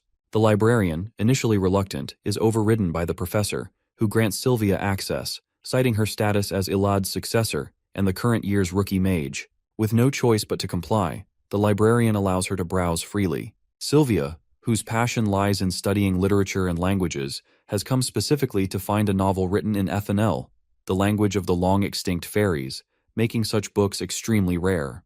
This rare find is precisely why she has entered a place normally off-limits to her. As Deculein approaches, Sylvia remains unaware of his presence until he directly confronts her, questioning why she is in the executive reading room. He warns her about setting a disciplinary committee on her again. Caught off guard, she recalls rumors about Deculein's dislike for libraries and wonders if he intends to summon the disciplinary committee. She explains that she has received permission from Professor Relin to be there while searching for a particular document. Deculein quickly realizes that both the professor and the librarian have ignored school regulations, and in his view, all those involved should be reprimanded. Just as Sylvia processes his words, he picks up the book she is holding and immediately recognizes it as an Ethanel novel. He questions her ability to read it, though he acknowledges that this isn't the main concern. Sylvia defends her interest in literature and languages, but Deculein lets it go for now, warning her that any future rule-breaking without authorization will result in disciplinary action. He advises her to have someone else borrow books on her behalf, rather than relying on her family's influence.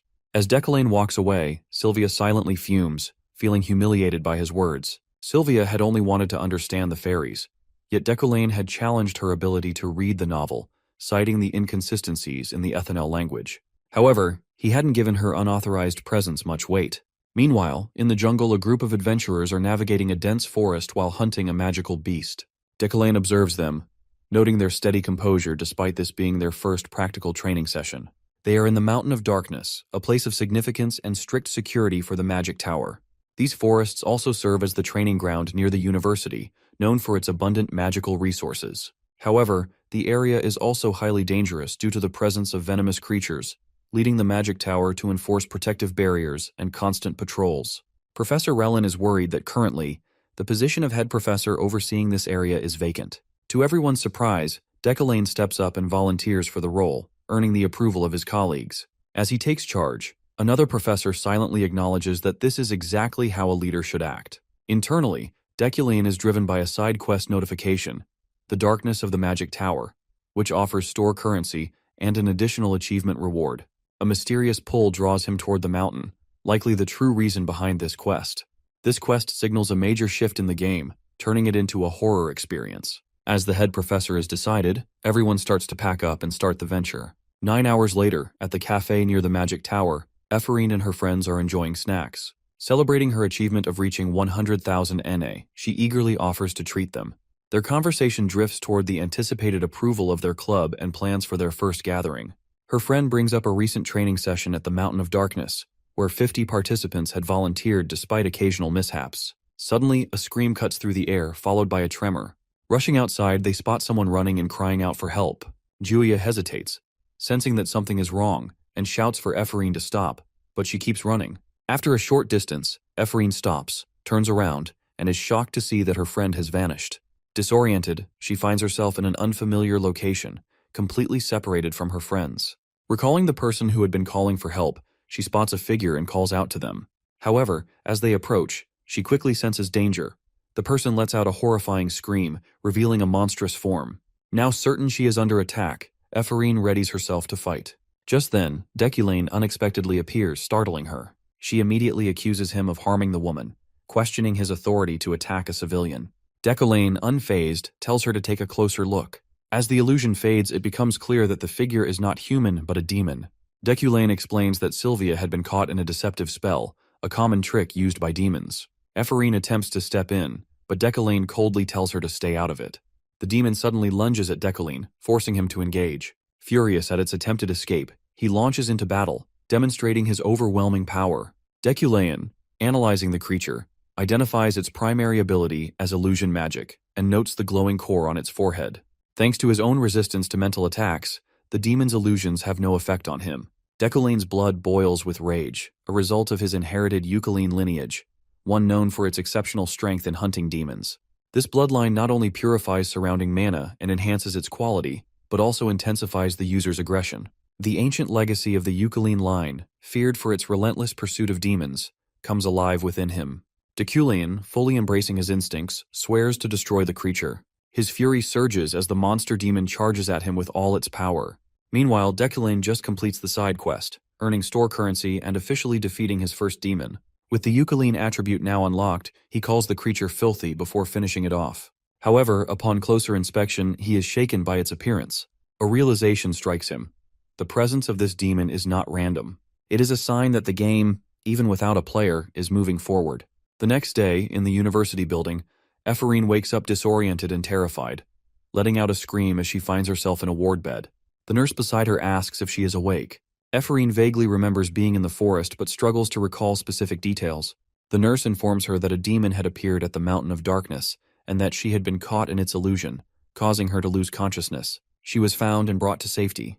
Much to her frustration, she learns that it was Professor Deculein who saved her. Looking at the clock, she asks what day it is, only for the nurse to shock her by revealing that she has been unconscious for 36 hours. It is now Wednesday, meaning she is already late.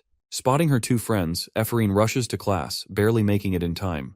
Her friend, relieved to see her, expresses concern, explaining that she had visited the clinic while Ephraim remained unresponsive. As they settle in, they discover that today's lesson will be a special class. Moments later, Deculein enters, accompanied by Alan carrying a box.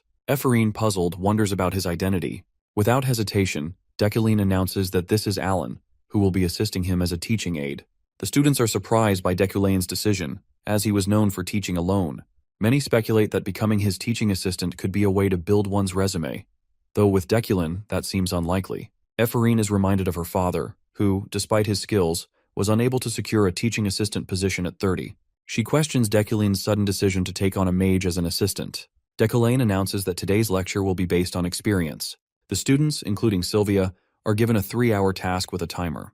As Ephraim begins her assignment, she can't shake the thoughts of her father's inheritance. She notices a similarity between her bracelet and Deculein's, making her question her father's past relationship with Deculein and his recent generosity. She resolves to complete the task. Meanwhile, Sylvia finishes in just 25 minutes and 15 seconds. Her peers are astonished, noting she didn't even take half an hour. Alan and Deculein observe silently, and after a brief moment, Deculein permits Sylvia to leave. Though relieved, Sylvia is filled with hatred toward him. Ephraim struggles with her task as time passes. One by one, Deculein dismisses the students once their 3 hours are up. Eventually, only Ephraim remains. She knows she is done for and slams her head on the table, trying to think of something. Recalling Sylvia, she realizes that not only did she fail to surpass her, but she was also the only one who accomplished nothing by the end of the class. She calls herself stupid for being unable to complete such a simple task. Berating herself, she mutters that she is incompetent and a failure. As she sinks deeper into despair, she suddenly hears Deculein's voice, revealing that 5 hours and 40 minutes have already passed. He asks how much longer she intends to make him wait. Shocked, Ephraim looks up, realizing he is still there. Meanwhile, Deculein criticizes her for failing to complete such a simple assignment on time and even having a breakdown over it. He tells her that no matter who mocks her, surpasses her, or even if someone she resents stands before her, she must remain cold and logical at all times. He declares that with such a weak mindset, she will never reach his level. His disappointment is evident as he turns and walks away. Ephraim sits there, stunned and in despair. The room is empty, and the clock continues ticking. She slams the table in frustration, remembering Deculein's cutting words about trusting in her. Refusing to accept them, she repeats his words to herself. As her frustration builds, a green power flares from her bracelet, its aura surrounding her. Fueled by determination and anger, she declares that she will do it, no matter what it takes. Meanwhile, Deculein reflects on the recent events on schooling Ephraim. Though he spent considerable effort on Ephraim, he believes it was necessary. She must grow stronger for the challenges ahead. The appearance of a demon at the Mountain of Darkness is a signal. The main quest is about to begin. During the coming age of overwhelming evil, characters with strong moral alignments will emerge, including a much stronger Ephraim. Right now, she lacks mental fortitude and a true sense of a mage's responsibilities. But Deculein anticipates her overcoming these weaknesses and growing into a formidable force, one that could potentially threaten him. Yet Deculein, a firm believer in self-reliance over fate, is confident he can prevent that. He refuses to let a newcomer surpass him. Ephraim steps out of the classroom, pauses briefly, and then rushes to Deculein's office. There, she presents the results of her magic assignment. Deculein notes that it took her 6 hours and 25 minutes to complete. While acknowledging her shortcomings as a non-academy graduate, he cannot deny the quality of her work. It is worthy of first place. With this, a side quest is completed, granting store currency. Now that Ephraim has returned, Deculein decides it's time to head home. However, as he walks, a white-haired man intercepts him. Deculein recognizes him as Zeit Varon Bruggen, Julie's older brother and the head of the Freyden family, to which Julie belongs. He is also the one who strongly pushed for Deculein and Julie's betrothal. Zeit is formidable, ranking above Ganesha in combat strength, a named character renowned for his prowess. However, Deculein is confused as to why someone like Zeit would seek him out. Immediately, he begins to speculate about Zeit's intentions, suspecting that this encounter might have something to do with Julie's snowflare stone.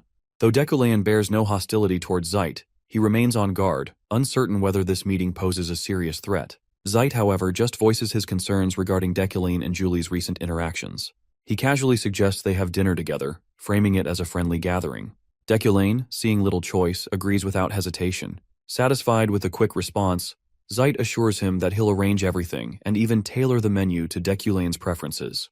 Deculein quickly realizes that Zeit has carefully planned this meeting, leaving him no room to refuse.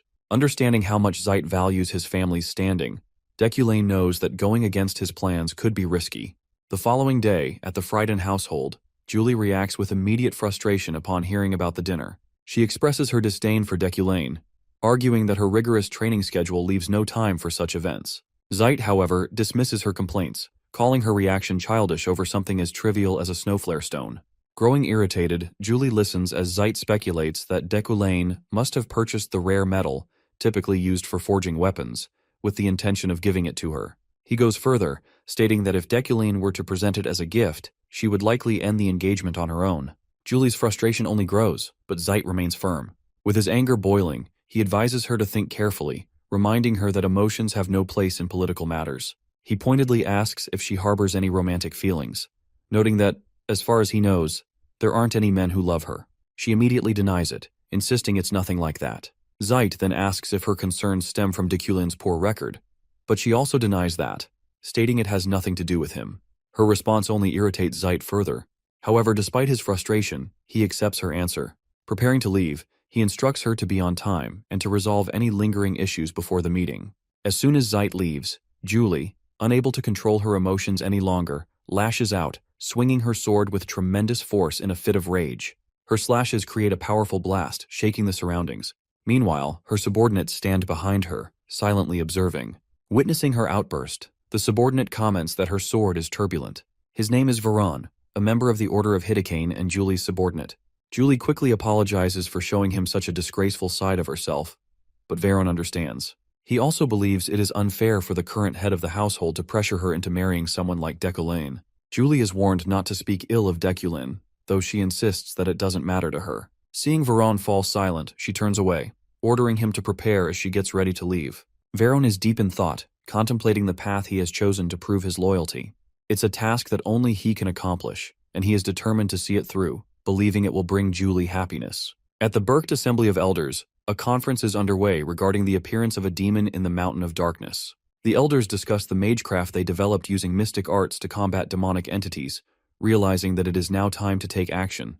To address the situation, the conference leader orders his men to send letters to the 12 sorcerers, summoning them to Berkt.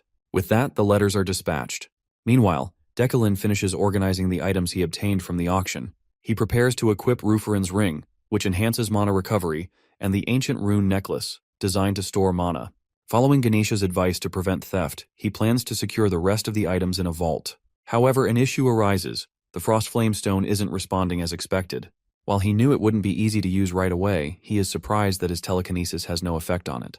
Suspecting that the stone's mana is actively resisting him, he recalls spending a significant amount on it. He recalls reading about a related concept during his visit to the library, the idea of communion, a method used to tame legendary swords by establishing a connection with them.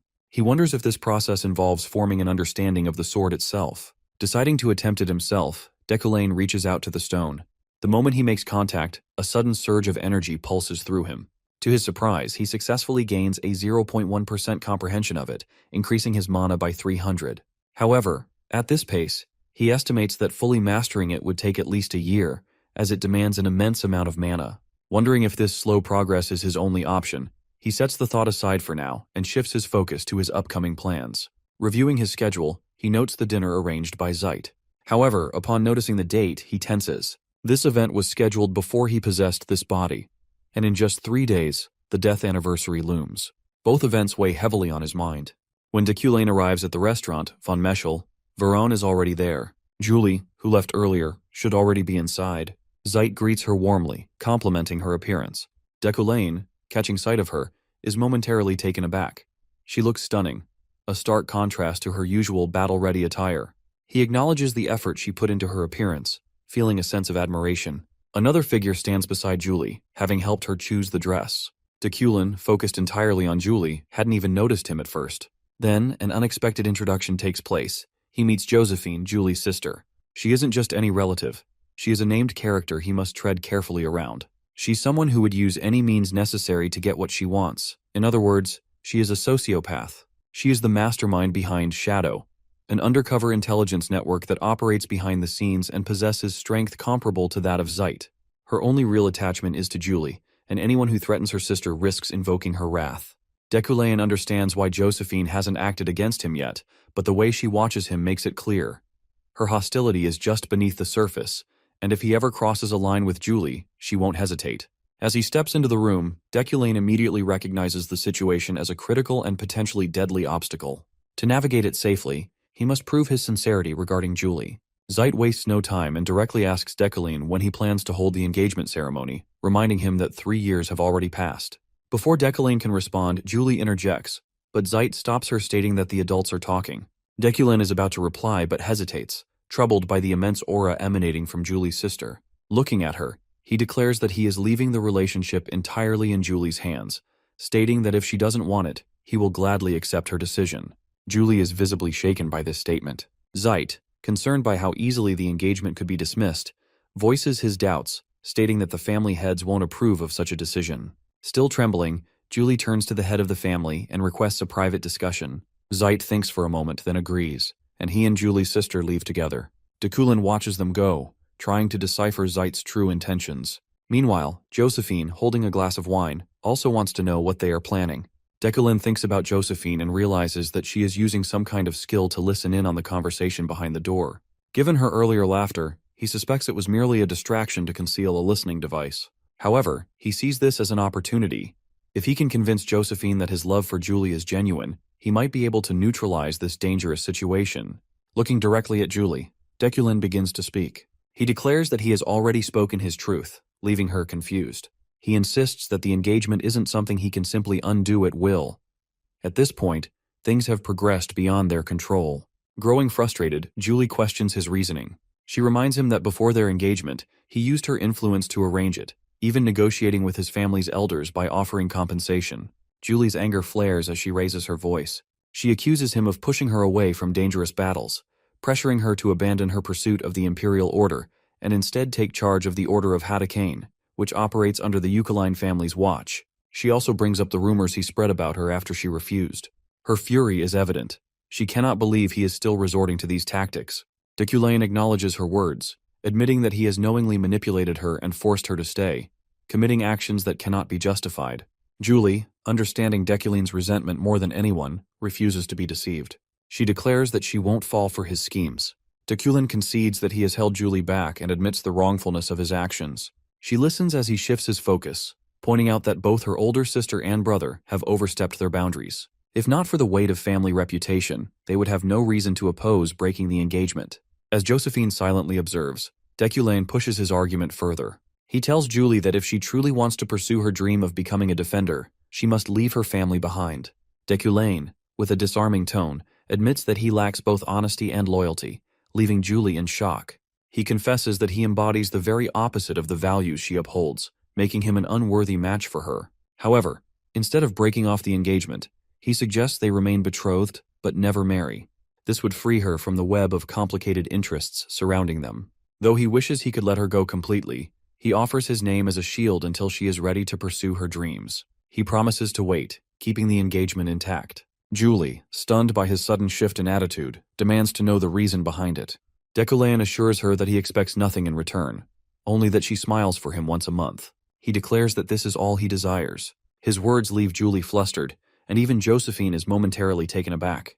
Deculein knows that he only said what Josephine wanted to hear to avoid an unpredictable outcome. Yet he acknowledges Julie's reaction, finding her embarrassment unexpectedly charming. Smirking, he concedes that she has managed to win him over in that moment. Julie, furious, snaps that she won't fall for his tricks. She finds his words humiliating, but if he is truly being sincere, she wants to see more proof. Josephine, flustered, begins to wonder if Deculein's feelings are actually real, and if that's the case, she decides to spy on them a bit longer. With that, Deculein successfully avoids a death variable and gains 2 store currency. 3 days pass quickly, and the anniversary of a significant death arrives. Deculein arrives at the cemetery in his car, making his way through with emotions stirring within him. The setting sun casts a golden glow over the overgrown grass and scattered tombstones. Though this place holds no personal significance for Deculein, it does for Kim Woo-jin, his earlier self. A flashback unfolds, revealing a conversation between Kim Woo-jin and his team leader, In-yu. They discuss adding an Easter egg to Deculein's background. In-yu suggests expanding his story with the author's approval, but Kim dismisses the idea, arguing that it's unnecessary and would only add to their workload. However, In-yu insists that it's worth it, emphasizing their commitment to the game. Kim eventually relents, though he questions its importance, especially since it has no direct connection to the main storyline. In-yu, however, finds the idea meaningful and insists that they must put their hearts into the game. Kim once again denies it, finding it meaningless and pointing out that In-yu didn't even ask for his opinion before deciding to include it. Still, she believes it's a good idea and won't be useless at all, as she claims that Deculein has a bereaved fiancé in his past. Kim reflects on her past enthusiasm for creative additions, wondering what she found so intriguing about Deculein's lost fiancé.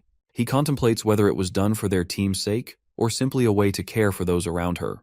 He also wonders what kind of joke was hidden within the Easter egg that had once made her laugh. Back in the present, Deculein searches for any remnants of Kim Woo-jin's memories, hoping to grasp the full picture. He questions whether In-yu's choices were acts of brilliance or cruelty. Eventually, he finds a tombstone engraved with the name In-yu Ara Vaughn, and wonders why her name ended up there. It is then revealed that Deculein's character was modeled after Kim Woo-jin, and In-yu had chosen to use her own name for Deculein's deceased fiancé. Deculein wonders if she ever thanked him for it. Kneeling before the gravestone, he reaches out to touch it, emotions overwhelming him as memories of In-yu flood his mind. He recalls her sweet voice whispering to him, the day she praised his drawings, the way she gave him his coat, the way she loved him, and the 7 years they had spent together. As Deculein recalls his memories of her, tears continue to fall from his eyes. However, someone else at the cemetery is furious upon finding him there. After a while, Deculein walks out, realizing that he has stopped crying, something he attributes to his personality coming in handy. As he continues walking, he hears someone following him. Turning around, he sees Lockhart standing behind him, radiating killing intent.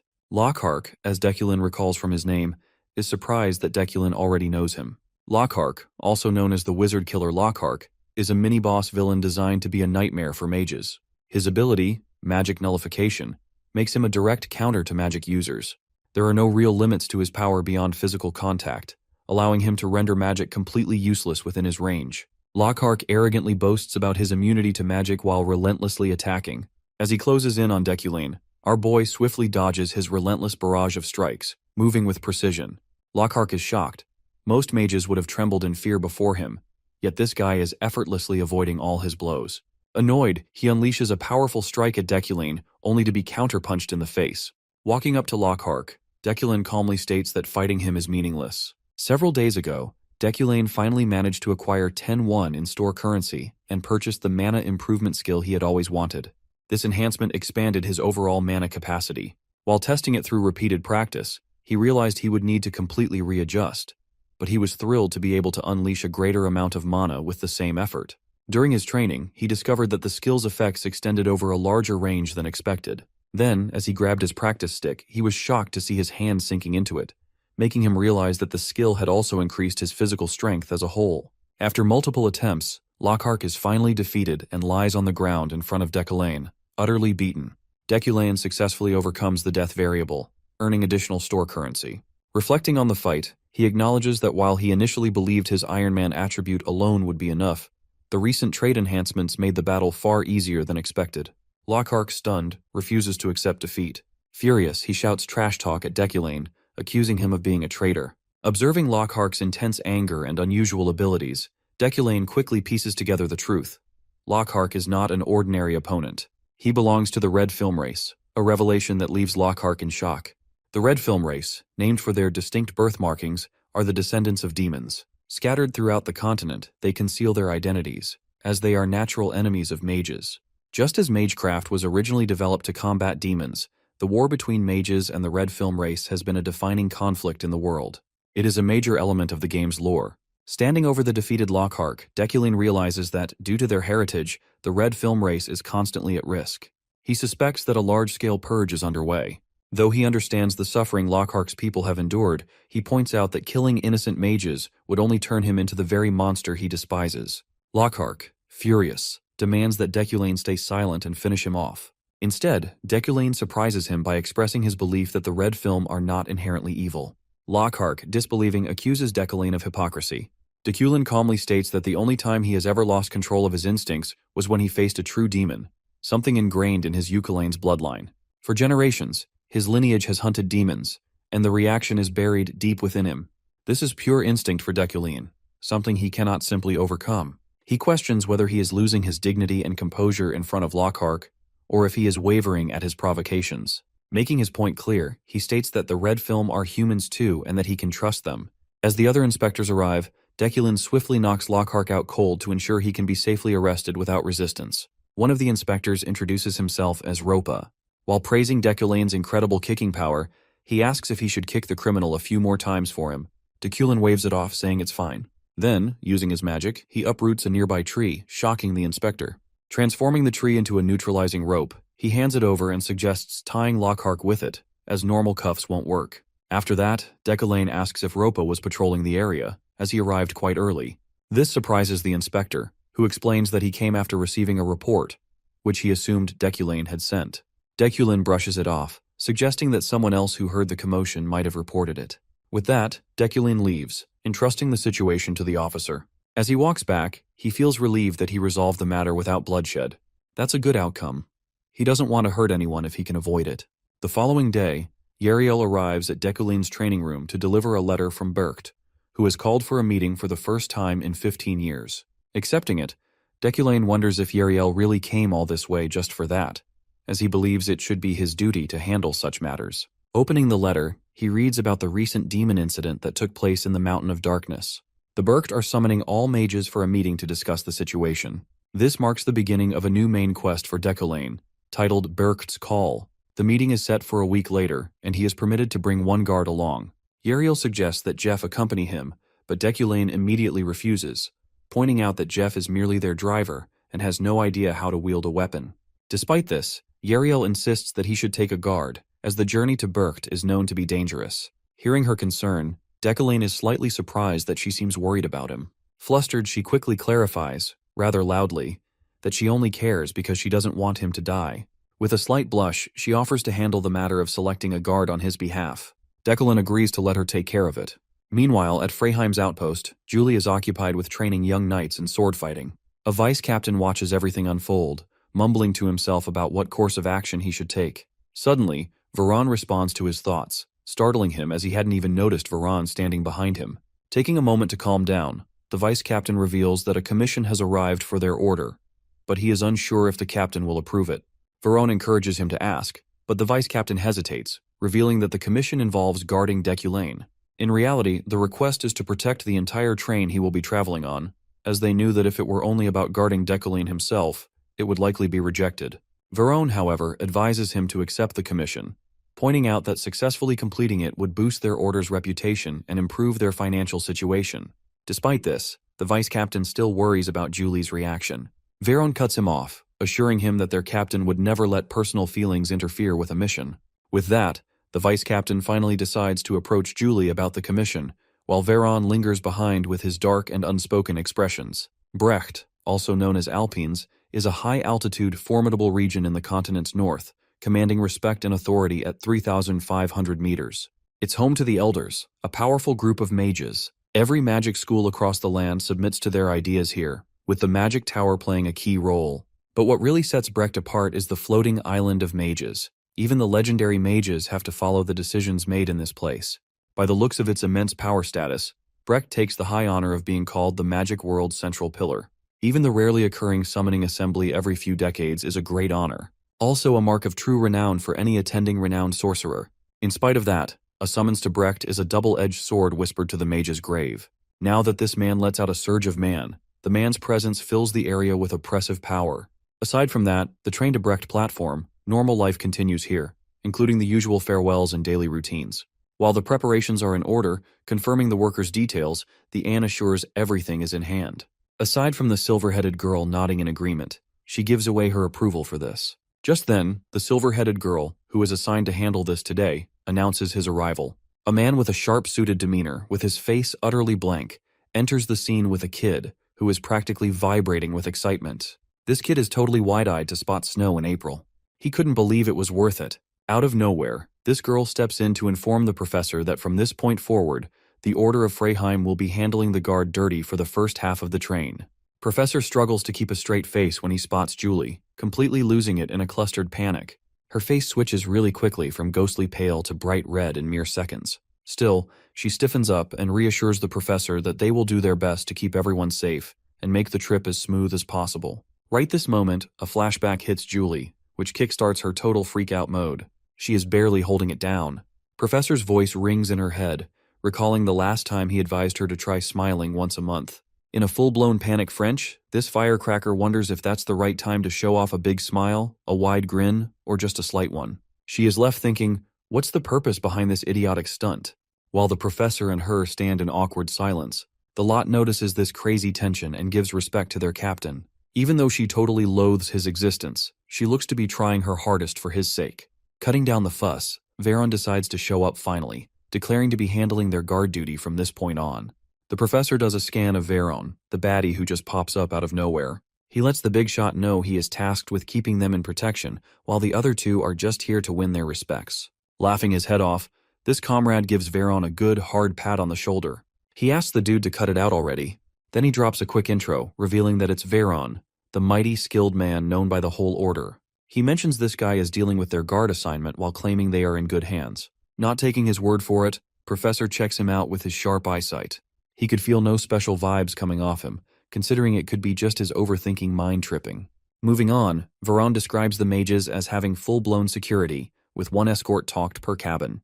Without further ado, he insists on assigning himself to their cabin. That settles it. Time for their departure. She wishes them a quick, nice trip. Then she bolts out of there, but a quick head turn while flashing a smile his way.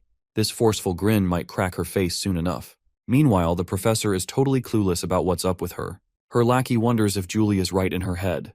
But the professor quickly realizes that this bimbo kept her word. Several hours later, he settles inside the train quite nicely. Professor informs Veron to catch a quick nap, as they have plenty of time to chill. At this thought, Veron decides to opt for a quick slumber.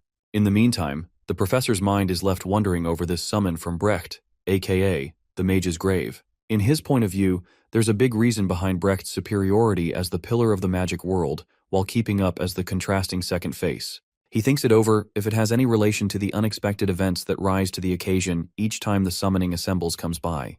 Knowing the possibility of a train attack, he figures Deculein dies at the hands of a game of wits, and he isn't planning to choose the reckless way to go. For now, he is out to figure out which train guarantees their safety, while the red lingers with the fate of being blown up. For a quickie, this guy knows the cheat of buying intel to learn which train got the highest chances. Although this guy bets the original Deculein would have made it easier. But imagining the ominous freaks out there, Professor calls off all the dark connections after getting his hands on Deculein. That only led him to tighten his security. For this reason, he opted to learn the legendary technique of martial arts, Estrain using comprehension. Considering Alan's hype, it's weird to see him out cold.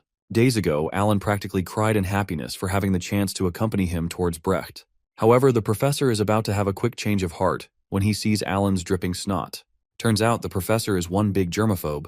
Even then, he never thought Alan would pack an ambitious mindset to ride this trip.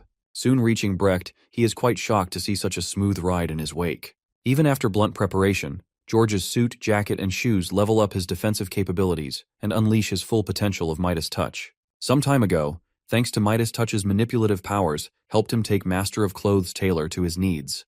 His wood steel shuriken got a major upgrade thanks to Midas Touch. He powered up numerous pieces of wood steel which were scattered throughout the train, and even tweaked into Alan's clothes just in case. Apparently, the professor used up protective robes and upgraded their integrity by using Midas Touch. Something still bothers him. Turns out, Professor's big use of Midas Touch kept his mana tank emptier than usual. Preparations were necessary, but he would like it if nothing happened.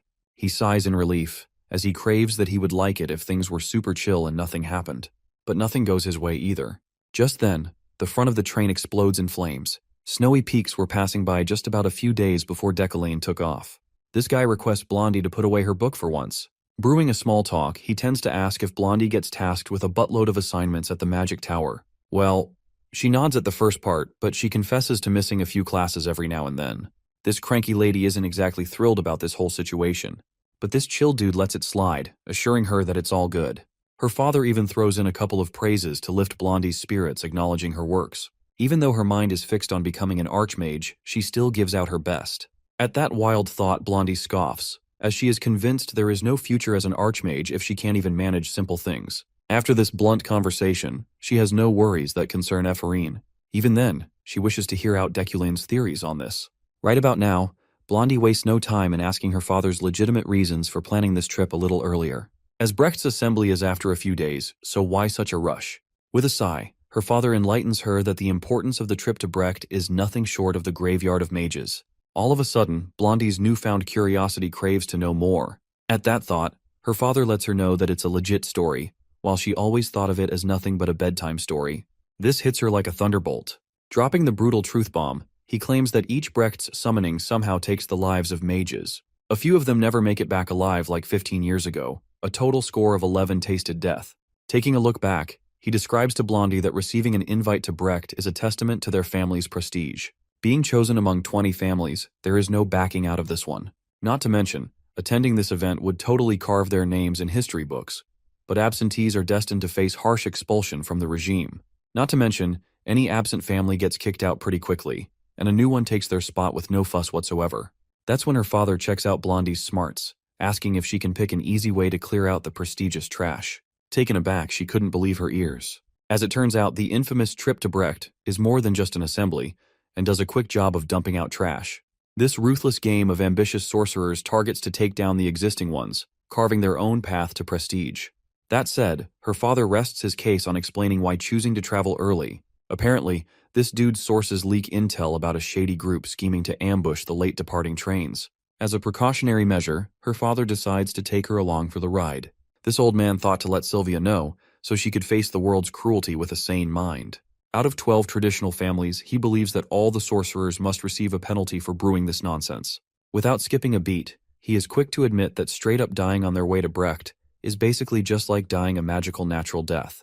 A few days later, Alan and Professor enjoy their cozy slumber in the train with no care in the world.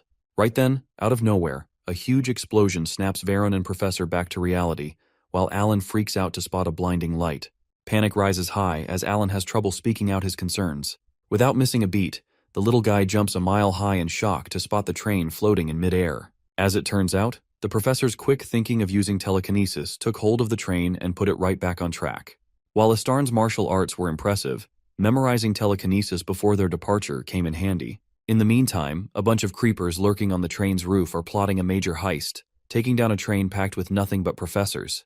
But their huge payout keeps them motivated, and they are ready to strike.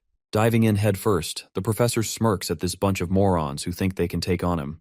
Knowing these dumb fools picked the wrong cart to mess around, their luck just ran out. Just now, Professor wastes no time, pulling out shards of wood and steel. He stabs the thugs and lets them have a taste of death. Alan's jaw practically hits the floor in shock, so Professor knocks the kid out as it's time to rest. Without further ado, he orders Veron to evacuate Alan and other passengers to safety, as he has a bone to pick with these thugs. That said, he tosses the filthy trash out of the train.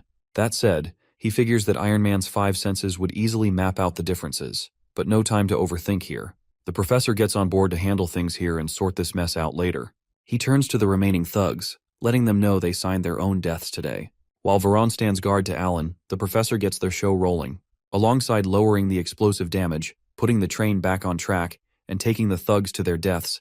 This all took a toll on his mana reservoirs. Left with 10:36:57, everything settles here while Veron notifies of safely evacuating each passenger. Out of the blue, professors feel something is off about Veron. He cannot shake off this feeling that this dude's gaze is downright unsettling, but he can't blame this guy for having his guard up. Apparently that's not it. Just then, Veron's body erupts with the murderous intent of the villain's fate. This catches Professor off guard. Seeing this sneaky jerk unleashing his true colors, he can't believe he actually let his guard down.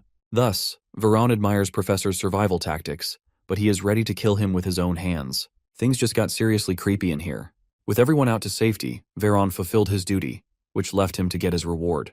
That means it's time for Professor Deculein to say goodbye, as it's game over already. Caught at such a bad time, with his mana battery already running dangerously low, the professor is completely taken aback. He never imagined his own guard would lift a blade against him. That said, curiosity takes hold, and he tends to ask Veron if he is acting alone or if someone's pulling the strings here.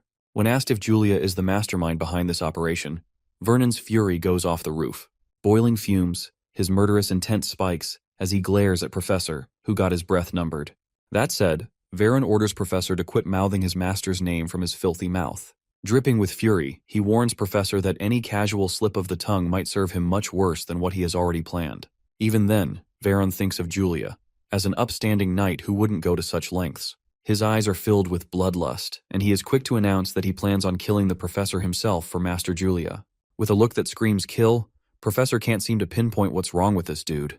To top it off, his most trusted Frehium guy turned out to be a maddening rogue.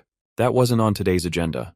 A trusted member of Frehium everyone looks up to who went down such a path, much to their dismay. With the remaining 10, Professor wonders if he has a shot against this powered-up beast with nothing to lose here. Without a second thought, he quits wasting time, claiming to no longer serve him as his guard. Giving off a fierce glare, he lunges forward at full speed. His blade cut through the air with a lethal intent to kill. That totally surprises Professor, leaving him no choice but to cancel telekinesis on this train.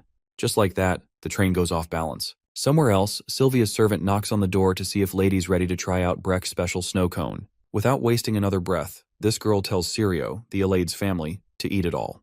Aside from Professor Deculein and Rewind, Sirio claims that everyone has arrived. Sirio tends to ask if Sylvia is on hold for someone important, but no words come out of her mouth as Sirio leaves her be. After that, Sylvia takes a trip down memory lane.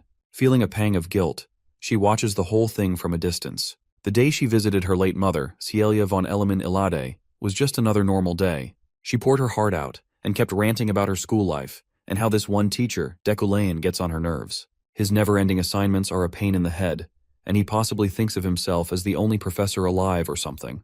But just then, a faint sound interrupts her chatter. Curiously, she peeks around the tombstones only to spot Deculein's noble posture. Deculein never gave off the vibes of a mourner, but Sylvia is totally thrown off to see him taking his time out to visit a grave. Honestly, he is full of surprises. Just as then, Sylvia's jaw hits the floor to see a teardrop sliding down Deculein's cheeks. She is rendered speechless by the sight of a tear falling from Deculein's eyes, breaking his nearly perfect picture of his icy demeanor. The icy, cold Professor Deculein cries, and Sylvia's entire perspective of him shifts greatly. At that moment, she couldn't see the high and mighty, arrogant professor, but someone who had lost someone dear to him.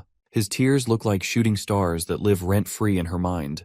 That's when her father's intel crashes back into her thoughts. She recalls a shady groups scheming to attack the late-arriving trains.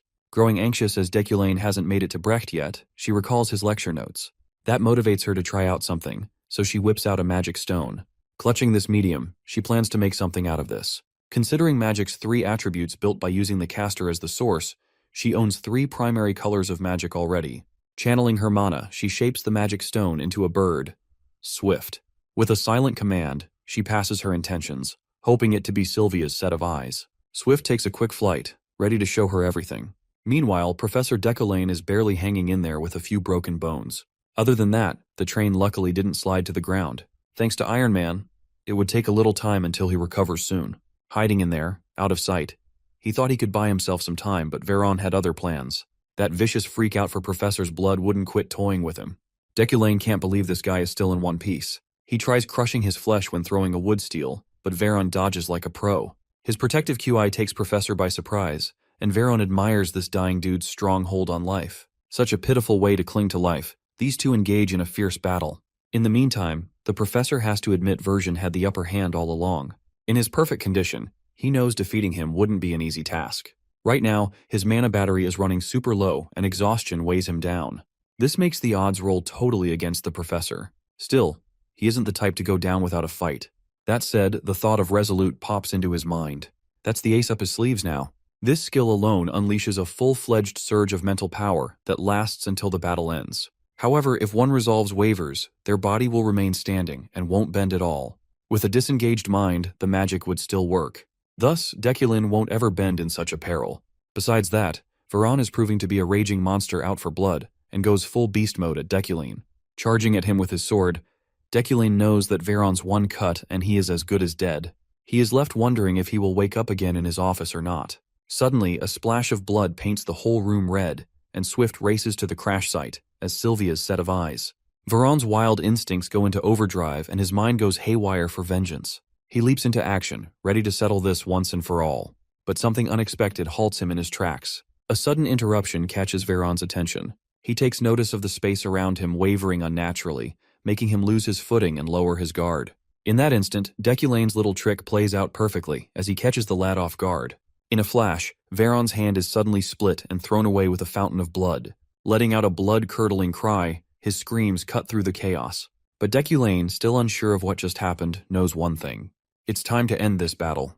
With the very last pinch of mana, he tosses a wood-steel weapon, knocking Veron further off balance. Fallen on the edge of the train, his life hangs at the doorway by a dagger, clinging to life with his leftover hand. Right then, Deculein steps out with the smirk of a victor. Veron, gasping for breath, demands to see his cards. He wishes to know what sort of trickery Deculein pulled at the last to flip the tables around. But even Deculein has no clue what happened. However, now that the fight has reached this end, Deculein finally sees a chance to get some answers and hears out Veron's reasons for killing him. Deculein is looking for answers, and he is fully aware of never having any beef with Vero. Thus, it doesn't make sense for him to go this far. Veron lays it out straight that Deculein wrongs his liege and committed unforgivable sins. That kick starts his brain into thinking if it's all for Julia. Raising an eyebrow, he questions why, even though Julia never asked for this. Pushing further, Deculein dares to ask who Julia is to him. With his strength failing, Veron has no answer to this. That question stings Veron, who believes that someone like Deculein wouldn't understand it at all. That sends Veron down memory lane. Julia once received high praise from the Frisia family for capturing this little pig. Turns out little Veron had gotten into a mess with some noble's brat, Jason, and was being framed as the troublemaker. But this brat's mommy wouldn't quit preaching about how kind her son is. Little Veron wouldn't budge and cursed that little jerk, refusing to back down. That ticks off the noblewoman, and she is all set to press charges for assault and trespassing. She is ready to toss Veron back into whatever gutter he crawled out of. Totally stunned, Julia found it hard to believe that Veron, with his scrappy background, had the guts to sneak into noble territory. She can't believe that a scrawny, lanky guy like him could climb up the walls. Without wasting a second, she takes the responsibility of reporting Veron to the police herself, which calms the noblewoman. On the way, Veron wouldn't shut up about how unfair this was. He is only defending himself, asking if that happens to be a crime worth turning him in for. With a momentary silence, Julia breaks the ice by agreeing that the Frisia family is notorious for their nasty demeanor. She lets him know that Veron's statement might hold some truth. Before Veron flips out again, Julia shuts him up right away. She lets this Dumbo know that he doesn't get free passes to hit people. With determined eyes, Julia makes a big offer for Veron to follow her. She intends to teach him how to control himself. But this nutjob only cares if food and drinks are included in this offer. And just like that, he met his liege, Julia, who took him in as her own. Soon, he joined the Night Order, but his crappy personality was never his strong suit for making friends. Thanks to his nasty attitude, people kept a distance, which left only Julia, the one person who actually gave a damn about him. As long as he was by her side, everything felt right. Julia stood firm, always helping others and never turning away from injustice. Over time, Veron's respect for her grew, turning into something more than just an apprenticeship. He soon fell for her, but he knew he could never act on it, leaving those emotions nothing but a burden for her. His feelings, no matter how strong, would only hold her back. Although Veron claims his emotion is nothing but a burden to Julia, which is why he is dead set on killing Deculein, he is pretty sure that Deculein would be the end of his liege. This man would become the sole reason for Julia's demise, and to him, it's all pretty clear. Every disaster in this twisted game is a ripple effect of Deculein's actions, and this guy knows that Veron's prediction isn't wrong at all. But Deculein, unfazed, tells Veron that he is wrong and that he will change the outcome of Deculein's fate. He will make sure this guy won't walk down the path of destruction. That said, he swears of never harming Julia and offers Veron a hand. Yet Veron's goals are unbothered by Deculein's newfound understanding. Eyes blazing with mana, he refuses to change his mind and still wishes to kill this professor. With a heavy sigh, Deculein knows that his stubborn choice will haunt Julia for eternity. Now there is only one thing left to do, so he kicks Veron off the train. In the meantime, Julia's subordinates catch her in deep thought, probably worrying for Veron. She brushes it off, knowing Veron is capable enough to take care of himself. Falling through the endless sky, Veron lets his tears fall freely. He can only hope his liege a happy life. Swift flies like a free bird, letting her maker see the full crash site. Having a full view, Sylvia finally gets the hang of this situation. She realizes that Deculein killed his own guard, and the guard went down the cliff and into oblivion. Keeping a full focus, she gets a full understanding of how this situation proceeds to such a grave ending. Learning the night Veron had motives of killing Professor Deculein first, but failed miserably, she learns that in his act of self-defense, Professor Deculein had no option but to eliminate him by kicking the knight off the train. Soon enough, Sirio calls Sylvia's attention back to Earth, alarming that the assembly is about to start. Giving off a concerned look, she leaves it be, but her mind wouldn't quit thinking about Deculein. She holds on to the hope that Deculein will appear in time, avoiding any further trouble. Moving on, the minions are excited to catch the sight of their vice chief, Lilia Fremian, of the Security Bureau. Thus, Lilia, out on patrol, verifies the site of the explosion and attack. Guards come clean that it's the right place, but with the Brecht assembly happening soon, that's just to be expected, like it's no biggie. Adjusting to the norm, Lilia questions if there are any casualties. Giving out a flat yes. These guys confirm the status of 2 people still missing, if not injured. Taken aback, she hears them out, naming Knight Veron and Professor Deculein. That takes her by surprise. Moreover, they guide Lilia to their supervisor for further details on this matter. Right then, Lilia's eyes fall on the body of a little kid, probably passed out. She confirms this little dude is still out of it, thanks to the shock of this accidental crash. Chief Lilia continues her investigation, taking down everyone's reports. The lot informs Lilia of a knight rescuing them and evacuating them safely out of the crash site. Not to mention, they still recall the time of the train's mid-air ride. But by the time he woke up, it had already crashed off the cliff. Considering a second opinion, this victim claims that Assassin's second attack might have escalated things. The theory of mid-air didn't quite make sense. Good thing this guy took a picture out of shock, so they have evidence now. Lilia is wondering if he just magically picked up the train. Out of nowhere, this mystery voice echoes in her mind, claiming that Knight Veron is dead. Not just that, it also admits that Veron pulled this whole thing off and did his best to eliminate Deculein, but failed miserably. Keeping it short, head Professor Deculein survived. Chief Lilia is totally caught off guard by this creepy telepathic message lending support for her investigation of the crime scene. This telepathic report might come in handy, but that surely freaked out Lilia. Having a look around, she doesn't see anyone who looks remotely suspicious to have pulled this off. This stunt leaves her with more questions than answers now. All of a sudden, some dude informs Lilia of someone walking right from the crash site. She notices a super chill dude with a noble posture coming into sight, and she quickly figures that it's none other than Professor Deculein himself. Totally worn out and bruised, Deculein, in deep thought, hasn't noticed the crowd and Lilia yet. He is aware that the strange happening hadn't happened at the exact moment. He would have been dead meat. Just like that, he would have been known for being taken out by some nameless knight of all people. Not to mention, he would have lost the opportunity to figure out what or who saved him back then. Like Veron, he would have ended up at the bottom of that cliff, forgotten and powerless. The realization hits hard that he stood no chance against Veron. He felt utterly powerless against his own guard. But the real question lingers in his mind. Who in the world saved him back then? Without skipping a beat, Lilia calls for head Professor Deculain's attention, verifying his safety. With a quick intro, she claims to be the Lilia Fremian from the Security Bureau. Thus, she lets him know that he has to fill out the report to help the investigation process. Ignoring her blabber, Deculein asks for what time it is, and she mentions 3:30. While he is in a much deeper thought to figure out, he is spared 6 hours to make it back in time. Out to do her duty, Lilia gets down to discuss what has happened so far, but this professor is not even the least bit interested. Instead, he tends to ask her if this is the only way to Brecht. That ticks her off, but she answers to Deculein that there is a road and sea route to Brecht. Then she gets down to questioning him about a few things. But Deculein vanishes in a blink. When asked, no one, not even the workers, had a clue where the professor disappeared. Lilia figures out that Deculein has pulled off a speed spell to slip away her grasp. After everything, blocking the train, telekinesis, fighting assassins, and taking on Veron, this dude still packs enough mojo. She can't believe this man had enough juice left to cast Accelerate Magic. That's a high-class spell. That pisses her off, confirming that Lockhart was right about this guy. Meanwhile, at the Brecht Assemble, the hall is packed, and it's 9:30. Sylvia still waits for Deculein's return. The host, all formal and out of sight, thanks the attendees for answering their summons. Then, out of nowhere, a monstrous surge of mana totally creeps out Sylvia, who is quick to notice that is none other than Deculein, the great leader of Brecht, a living legend who had abandoned the outside world on his own terms.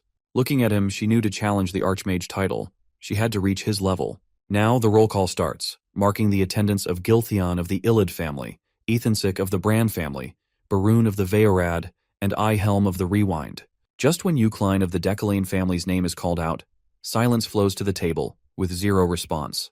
The host decides to call their names 3 times, and if no response, then this family will face elimination from the 12 sorcerers. This escalates the gossip like wildfire, how the head of the Deculein family's downfall started with Eucline's coming. Their first summoning was marked to be 200 years ago, and it would be a big tragedy for their demise. Sylvia hears it all, how they trash talk about the current head of the Deculein family, being a serious letdown compared to his ancestors. Laughter echoes through the hall for the talentless prick, as the host calls Deculein's name 3 times. Right about now, the host is about to move on. The doors burst open with a force that silenced the room. Standing there, Deculein of the Deculein family marks his attendance, catching everyone off guard. The meeting that had started in shocked silence progressed smoothly and swiftly. The first item on the agenda was the demon that had appeared in the Mountain of Darkness. It was discussed with no opposition. Ethansil, the presiding head of divinity and head of House Bran, expressed her opinion. She wanted to put more eyes on the matter regarding a demon appearing near the capital. She proposed that each school cooperate with the church and that mages be dispatched into suspicious regions. Everybody agreed, and the meeting proceeded with their first short break. Deculein took a deep breath of exhaustion. He ran like crazy to reach Berkt as fast as he could. He could not afford to be late. Now he is devoid of mana or stamina in his tank. Despite his fatigue, his outward appearance hasn't been impacted. He still looked as slick and composed as ever. Deculein's noble traits and attributes are annoyingly incredible. As the council petered out of the round table, a certain someone called the professor with a worried voice. It was the teary-eyed Alan who had just arrived. He apologetically asked if his boss was all right. He was told to wait outside since he arrived when the meeting had already started. The professor assured him that there was no need to worry. After that suspicious interaction on the train, Deculein can no longer think of this child as innocent anymore. He's certain that something is off about Alan's identity. He can't quite pinpoint what it is yet, but it reminded him of a famous movie in his previous world. So, he instructed Alan to always stand next to him from now on. Keep your friends close, but your enemies closer. He wants to keep a closer eye on Alan going forward. He is determined to find out what this pipsqueak really is in due time, no matter what. After the short break, the council convened to go back to the round table of discussion. The next agenda on the docket is one of grave importance and controversy. They must figure out what to do about the Blood Shroud sorcerer who had been killing mages. It is a sensitive topic, so this won't be concluded as easily as the previous agenda. The head of the Veorad family, Vethan, made a big show of smacking his hand against the table and giving an impassioned speech. He views the Blood Shroud race as cockroaches who have been secretly breeding and laying eggs within human society, corroding human lands. Ethansil, head of House Bran, immediately opposed such distasteful comments. Besides, they do not have the means to differentiate blood shrouds from other races at all. Vethan proposed that they could just invent a method using the paltry clues they have about the race's features. He believes eradicating these cockroaches is possible with the power of the Imperial Magic Tower. Deculein maintained his silence. He knew that opinions would clash from the start, but it's getting heated too fast. As far as they know, blood shrouds can recognize one another, and they are gathering forces in secret. That must mean that they have a power structure and a leader at the helm. Vethan fears that they are scheming about something sinister. Ethansil refused to buy into this fear-mongering based simply on Vethan's delusional speculation. The silent majority held their tongue, but they quietly agreed with the rambling madman. The notion of a blood shroud figurehead hiding and planning makes them feel uneasy and disgusted. They were in this situation 60 years ago, and the council's indecisiveness cost them the lives of countless mages. The tension in the round table was so thick that you could cut it with a knife. After what seemed like a lifetime of silent stalemate, Giltion von Ludwig Illide spoke up and tossed the ball to Deculein of Deculein.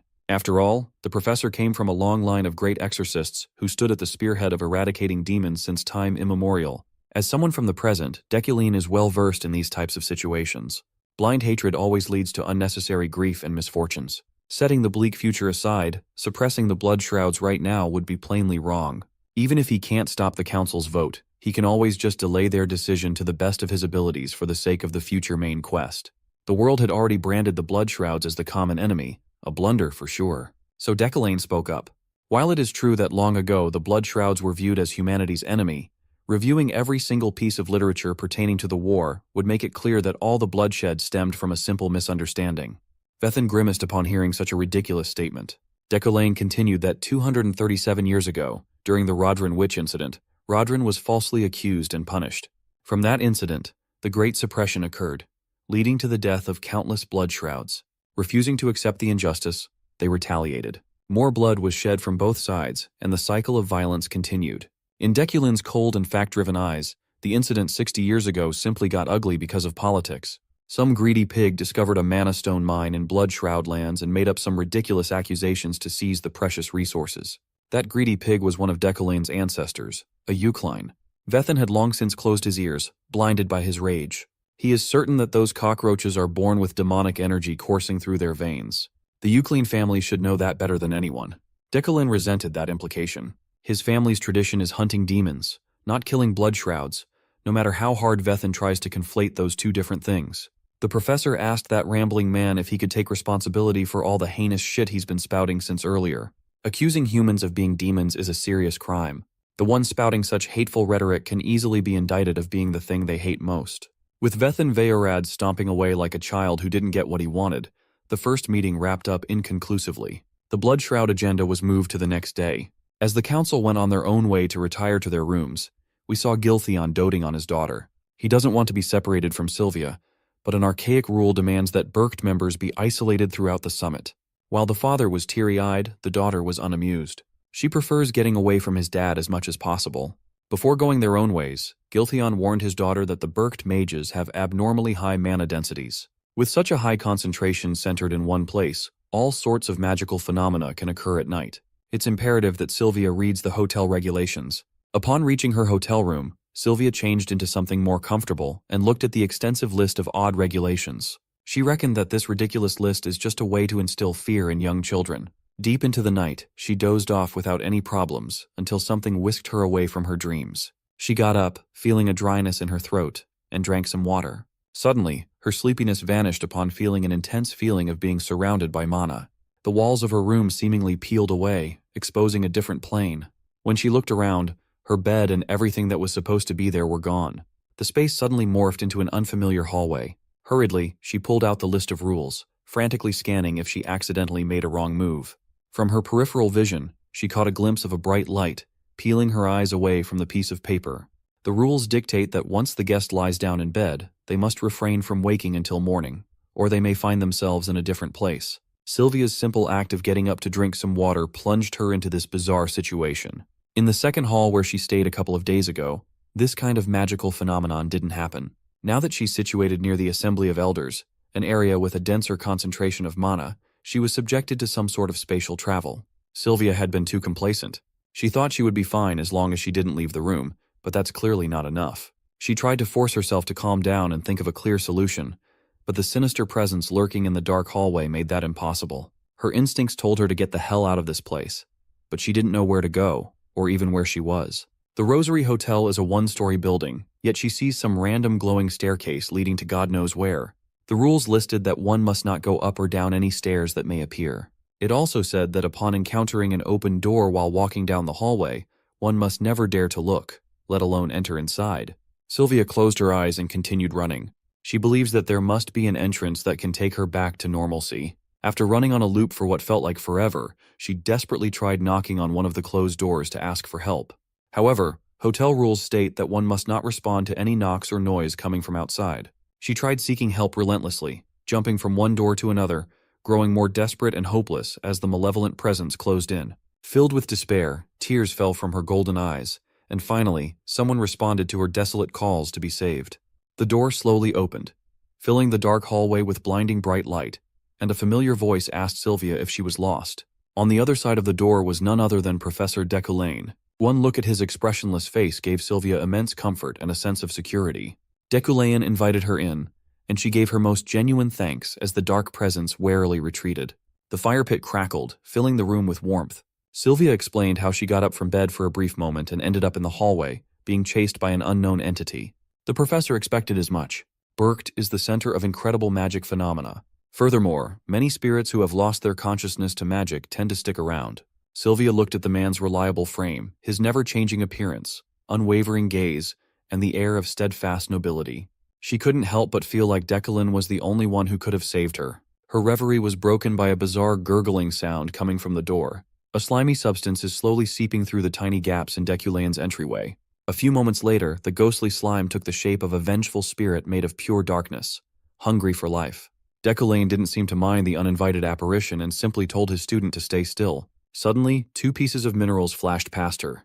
They danced in the air swiftly and forcefully dispatched the apparition without trouble. Upon being torn apart by the telekinetically controlled weapon, the apparition lost the stability of its form. Once the pair of minerals stopped in mid-air, Sylvia was awestruck by how such a feat was even possible. She had never seen the subjugation of roaming ghosts before. Deculein explained that he used a type of specialized magic designed to kill, which is nothing to be particularly proud of. After all, magic was not created with the sole purpose of killing. Hearing him say such noble words after saving her from such a hopeless plight tugged at the young woman's heartstrings. She felt compelled to show the man what she was capable of. So, she conjured a flowing flame that made the professor look away from the book he was reading to Aura Farm. Next, Sylvia displayed her raging lightning. Then we moved on to metallization, forming flower-like figures made of pure metal. With a blue hue, she also showed off her beautiful goblin fire. After showing the professor the spells that she was most proud of, Sylvia pouted at the fact that he barely even paid attention. Trying to get his attention by going in the opposite direction and doing something half-heartedly, she summoned a glittering light. It seemed to work. Deculein calmly corrected the tiny bit of instability in the air magic circle she embedded into the fire, and the result of the adjustment was stunning. Now that he's got the professor's attention, Sylvia steeled her resolve and asked the professor what's holding her back, her weakness. Hearing such a ridiculous query, Deculein turned his eyes back to his book and advised Sylvia to figure out her flaws by herself.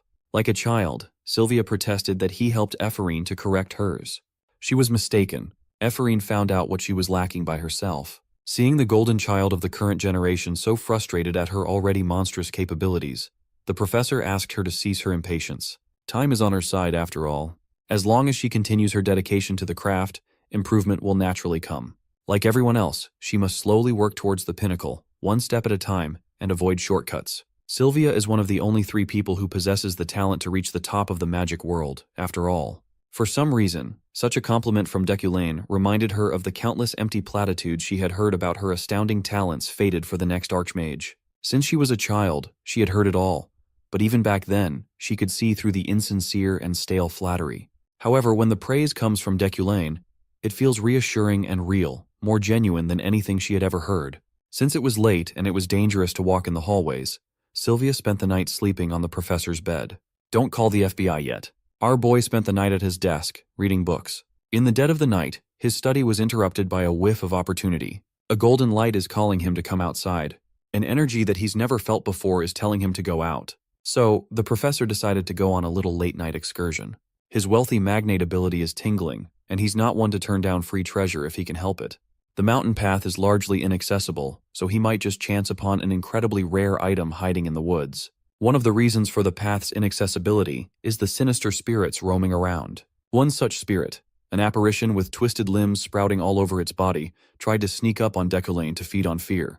However, the professor did not even bat an eye on such cheap scares. The apparition tried, and he simply treated the thing like it didn't exist. Deculein finally stopped leisurely walking and turned to the spirit. Instead of running from fear or exorcising the apparition, he simply asked the thing if it happened to see an item possessing a lot of magic nearby. After being treated like it's just some sort of random guy, the spirit took off running and crying while cursing Deculein in an indecipherable tongue. The professor was annoyed that he didn't even get an answer from a local spirit, albeit an evil one. Nevertheless, his diligent search eventually led him to the thing he'd been looking for. Upon closer inspection, he identified it as a purified mana tree fragment. This naturally mana-rich wood has been purified by lightning, making it an excellent crafting material. After coming into this world, he completely committed himself to training and research without resting. However, he eventually reached a slump because of Deculein's middling talent. If he can make a wand out of this extraordinary fragment, he can supplement his talent and grow his power faster. For a random midnight stroll in the woods, the rewards are far greater than he could have imagined. The next day came, and the reopened meeting progressed with a strange atmosphere, to say the least. Just like yesterday, Vethan Veyorad came in swinging with his ridiculous questions about the alleged demon blood flowing in the veins of blood shrouds. This time, Deculein opposed him with equal intensity. He argued that if salt is added to water, you can't call water salt instead. The heated discussion between the 2 pillars of Bercht made many of the attending sorcerers flustered. Some of them are starting to think that the professor is siding with the enemy instead of humanity. They thought he would be the one championing the eradication of blood shrouds, but he's doing the opposite. Even Gilthian was stumped as to what picture the man was trying to paint. Sylvia, still sitting beside her father, can see the wheels turning inside everyone's mind. She could tell that everyone's opinion of Deculein was starting to sour. They think he has an ulterior motive, but they would be wrong. In her perspective, the professor is just stating the obvious. Seeing that a conclusion is impossible to reach at this rate, the arbiters decided that the matter regarding the blood shrouds would be postponed for the next meeting. They can't let the other agendas in the docket be sidelined by a single issue. Unlike the blood shroud issue, the other discussions progressed quickly, and the meeting came to a close after several days. By the time the Bercht summit had concluded, Deculein had surely incurred bad blood against Vethan Veyorad. While he did not wish for this outcome, he needed to buy time for the sake of the main quest in the coming future, and becoming estranged from some people was the price to pay for that. Deculein stayed at Bercht a few more days after the summit. Today he's visiting the shopping district. Inside one of the magic shops he was familiar with, he was wondering how to properly use the purified mana tree fragment as the base of his new wand, and what materials would go with it perfectly. While he was browsing through the wares, Alan frantically called to his attention. His assistant pointed at someone, claiming that the person was the hero who made it possible for him to arrive at Bercht in one piece. Deculein recognized her as Lilia Primian, the vice chief of the security bureau. So, they decided to take a break from shopping and treated Lilia to a meal as a form of courtesy to repay her for escorting Alan to safety. She appreciated the gesture and informed the professor that the investigation regarding the incident had properly concluded. Taking this as an opportunity to gain intel, he asked what happened to the escort guard, Veron. She plainly stated that the guy died due to the ambush. The waiter served the modest meal, and the three started digging in. Lilia would not dare show it on her face, but she has her doubts about Deculein, and it all stems from what Lockhart said to her. Under direct imperial order, the Imperium Security Bureau sent the mage killer to the most notorious prison, Lacordac, for his crimes against magic and humanity. Lockhart's arresting officer for his case was none other than Lilia herself. In the interrogation phase, the chatty mage killer had become tight-lipped. Seeing as she was not getting any relevant info from the criminal, the vice chief changed her tone and demanded that the criminal use his power. Her entire demeanor changed upon demanding as such. Upon understanding what she was trying to do, Lockhart smiled. He silently activated his power, sending thrums of nullifying magic throughout the room. When the waves hit the surveillance camera on the ceiling, it malfunctioned and eventually lost power. After making sure that the Bureau couldn't hear or see them anymore, Vice Chief Lilia Primian finally dropped the act. Her composure crumbled as she smacked her fist on the interrogation table.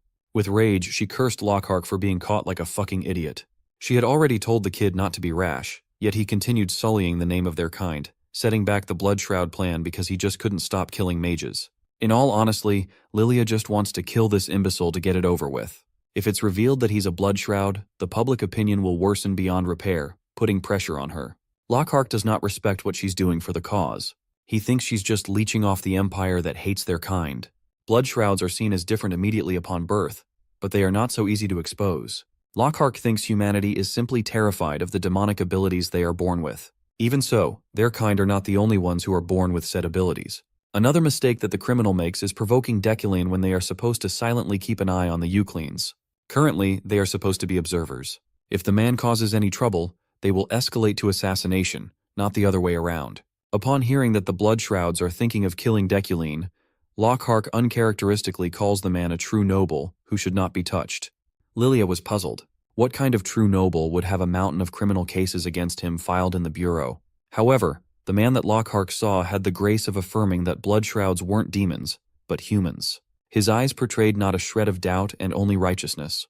The criminal genuinely believes that if there were more nobles like Deculein in this world, then their kind would not be forced to hide their identity anymore. They can live alongside everybody else. He didn't even kill Lockhart, even though he knew of his origin. He had the power and the law to back him up. Yet he stayed his hand. Even though Lockhart is not one to joke around, Lilia still refuses to buy such horse shit. The Deculein family stood at the forefront of slaughtering and oppressing their people after all. The criminal argued that if they start treating the descendants of said ancestors based on the crimes of the past, they would be no different than demons. Realistically speaking, Lilia won't be able to stay in a position of power without getting caught sooner or later. However, she's confident in her ability to blend in. Humans and Blood Shrouds are indistinguishable from each other after all. The only glaring distinction is a certain food that Blood Shrouds cannot eat. Changing the topic, Vice Chief Lilia heard murmurs about the Emperor's worsening health. Someone new will soon be appointed to take the throne, and they have no idea how the new Emperor will view Blood Shrouds. They must lay low. For now, Lockhart will be locked down in Lacordac. Back to the present, Lilia chewed on her steak while eyeing this so-called true noble with utmost vigilance. No matter how hard she looked, all she could see was some annoying aristocrat. Suddenly, an uninvited guest walked up to their table, and the pungent smell of alcohol assaulted her nostrils. Without taking his eyes off his plate, Deculein nonchalantly dismissed the drunkard without sparing a glance. It was the annoying brat, Ilhelm von Garion Rewind. Even after being shooed away, he insisted on staying and giving Deculein a piece of his mind. While the confrontation was happening, grim news hit the Order of Freyheim. Julie von Diafrieden was just informed of the fate of one of her most valued knights. Hearing that Veron had perished during the escort mission to Berkt shook her to the core. She stood up and ordered her men to get ready to depart. Julie wants to hear what the hell happened from Deculein's mouth. Back in the restaurant, Vice Chief Lilia awkwardly stopped her meal upon Ilhelm's midday drunken intrusion. She recognized the brat as the current head of the Rewind family. Caught in the middle of two opposing powerful noble clans, she was confused, to say the least. Ilhelm wanted to get some clarity about Deculein's odd stance in the meeting. He can't wrap his empty head around it. He wanted to know why a Uclan would side with the Bloodshroud so vehemently. Overhearing such a bombshell, Lilia almost let her real reaction show. Ilhelm remembers this peer of his, declaring that he wanted to annihilate those Bloodshrouds before. So what changed? Even before that, Deculein always blabbered on about how such lowly species should not have the right to live at all. Furthermore, he published a paper condemning Bloodshrouds at the university. Ilhelm tried to get a rise out of the professor, accusing him of finding a Bloodshroud slave to perhaps conduct research for such a talentless hack. Surprisingly, Alan defended his boss vigorously. Carefully dabbing his lips with a napkin, Deculein instructed his assistant to pipe down. It's all good. They simply shouldn't waste words against a man with a brain akin to rotten cheese. Such a surface-level line of thought is obvious to come from someone like Ilhelm. Ilhelm took the insult pretty well, all things considered. He just reminded Deculein that there are only 3 months left until the university's research presentation. Everyone will see if the professor's shit talk is all for show then. Vice Chief Lilia tried her best to stay calm upon hearing a string of ridiculous revelations. Why would a Uclean make an enemy of everyone else by siding with the Bloodshrouds? She could not believe that the man with so many pending criminal charges in the Bureau would do such a thing. Maybe Lockhart's last words before being thrown to prison have their merits. The seed of Deculein had been successfully planted inside the mind of the Security Bureau's vice chief. The day after that memorable lunch, Deculein finally pulled the trigger and commissioned one of the best-named craftsmen to make a wand for him before leaving Berkt. Interacting with the man gave him a sub-quest to complete, Rockaloc's wand. To activate the quest, he needed sufficient fame, a kind heart, top-quality materials, and 2 or more visits. Upon completion, he'll receive 1 point of store currency and a wand crafted by Rockalock. Thanks to fulfilling every condition, he was able to clear the quest without a problem. After getting his new wand, Deculein and Alan boarded the train homebound. On the way back to the Empire, they shared the same carriage as the raging noble, Vethan. The guy did not bother hiding his hostility at all. Thankfully, no conflicts actually erupted throughout the long ride. It was just really uncomfortable. In his mind, the professor just wanted to get back to the magic tower. Finally, they got off the tension-filled carriage. There's only 1 more train transfer left, and they will soon see different scenery other than snow. On the platform, the whole Order of Freyheim, led by Julie, had been waiting for them to disembark. Without pleasantries, she directly asked her fiancé about the ambush and threw him some polite words for making it out safely. It's obvious that she had already heard about the news of Veron's passing. While Deculein doesn't know what version of the story the Order heard, it's obvious that they are not happy that he is the only one who survived, unlike their colleague. Julie, on the other hand, looked and sounded devastated. She heard that Deculein and Veron worked together to save the civilians. So she just wanted to ask one more question. She simply wanted to know what Veron's last moments were like. Julie's grieving and expectant eyes met Deculein's. For a moment, the professor did not know how to respond. Before today, he was planning to tell her everything. The truth, the whole truth, and nothing but the truth. He was prepared to recount how Veron tried to kill him, and that things ended up this way after a bloody fight. He wanted to be truthful to Julie, at the very least. But now that he's standing in front of her, seeing the grief, Deculein can't seem to bring himself to say anything. He debated whether to tell her the truth or to let her live without knowledge of the all-too-cruel truth. Julie's conviction will never waver, but her heart is not as ironclad as she presents to the world. That's the nature of the Julie he knew. If she hears the truth, she will certainly blame herself for everything. She'll claim her subordinates' wrongdoings as her own, and severely torment herself with guilt. With a heavy heart, Deculein would play the villain and withhold what truly happened on that train. He will undoubtedly receive the ire of others, but he's gotten used to that. They stood in silence for a while, long enough for the train attendant to call on the passengers heading to the Empire. It's time for Deculein and Alan to board the 4th train. So he gave his fiancée a brief answer that in Veron's last moments, he was emotional. Technically, he just withheld a few more details, yet Julie still looked devastated. She politely thanked him for taking the time for this brief talk before they headed over north to escort their comrades' remains. Seeing her walk away, Deculein lamented. He felt laughable and pathetic for not being able to get a grip on the feelings that the previous Deculein had for Julie. After making sure that the Order of Freyheim was out of earshot, Alan expressed how rude those men were. They were also victims of the ambush, yet they did not even bother hiding their resentment and distaste. The professor didn't mind. Those knights are simply foolish. Unbeknownst to them, Sylvia had seen the whole conversation from a distance. She ran over to the professor and asked him why he held back. Deculein asked what she was talking about, but she refused to elaborate. Instead, she rummaged through her bag and handed him a gift, some sort of old book. After handing the gift to the professor, she ran away without saying another word. Deculein was stumped, and so was Alan. This trip has gone far too long. It had been exhausting until the very end. He just wanted to get home and rest. Finally, the professor and his assistant boarded the last train and made their way back to the magic tower. Upon arriving at the outskirts of Bercht, Julie demanded the rundown of what happened to Veron. The local authorities recounted how, during the first ambush, Professor Deculein took care of the situation and rescued civilians with Veron. With the second ambush, the train fell upside down, and that's when Veron fell. However, the VIP car miraculously hung by the cliff. To summarize, the two heroes tried their best to salvage an unsalvageable situation, and it cost Veron his life. Julie listened intently and thanked the local officer after the rundown. Her men asked if they could take home some keepsakes, but nothing survived. Furthermore, it is an unwritten law that crimes unfolding on the way to Bercht around this season shall be left alone. Julie had lost her reliable right arm, and he left this world in vain. The grief and sadness she's feeling was suffocating. Before heading back to the magic tower, Deculein swung by the family house to be greeted by his sister's reprimand. She just found out that he wrote another family check in Bercht, and she is livid. Yariel had already told him multiple times before that the family was in dire financial straits, yet he was spending like he had an infinite money glitch. At this rate, they won't last for more than 2 months. Admittedly, the fee to create the wand was greater than he was expecting, but he had to get it no matter the cost. Commissioning a named craftsman is no joke. Still, he was surprised to hear that their finances could only hold out for another 2 months. This is a wake-up call to take some sort of action. So, he asked his sister to calm down for a moment while he secured more funds.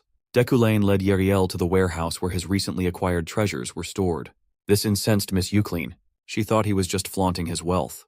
Honestly, he's more offended that she's been speaking like a brute instead of a lady this whole time. Yariel almost committed homicide right then and there. This guy is pushing the family to the brink of bankruptcy, and he has the balls to criticize her way of speaking. Meanwhile, Deculein is pondering the real reason why his wealthy magnate ability shone at the sight of these wares. At that time, he just thought they were art investments that could be used to store monetary value. However, he just recently came to a realization while he was getting ready to leave Bercht. He just found a way to exponentially expand his wealth, and that is by using his other broken ability, Midas Touch. His first target was the vase situated at the front of the pile. Yariel wasn't impressed by his actions. In her eyes, this dumbass brother of hers is just standing and holding his hand out like a moron. While she was complaining and talking trash, Deculein had finished modifying the first product. The next step is calling for an appraiser and putting the items back up for auction once more. Anyone with half a brain would think of him as insane. Selling antiques just days after buying them when you're supposed to hold on to them for an extended period of time is a surefire way to lose money. At this point, the items won't even go for half the price he paid for. Ignoring her complaints, he ordered Roy the butler to call an appraiser and get ready for transport. Looking at the new description of the vase of the Eastern Master Craftsman, its potential has been awakened. It now has the special effect of holding flowers that will never wilt. Additionally, said flowers will slowly transform, with each petal possessing varied effects ranging from mid to high-class fatigue recovery. He bought this vase for 2.5 million elne, but it had now turned into an item that he would have a hard time letting go. The transport team arrived fast, not even giving Yariel the time to yap and oppose the decision. In her perspective, this is just a dumb band-aid solution that will bankrupt them sooner or later. Absolutely tired of arguing with his sister, Deculein dismissed her concerns and got ready for work. Back in the University Magic Tower, the new Magic Exploration Club had established its own club room. Inside were 5 students of humble backgrounds playing cards in their downtime. One of them was Ephorine, who pushed her hand with a killer gaze. It was a full house with kings.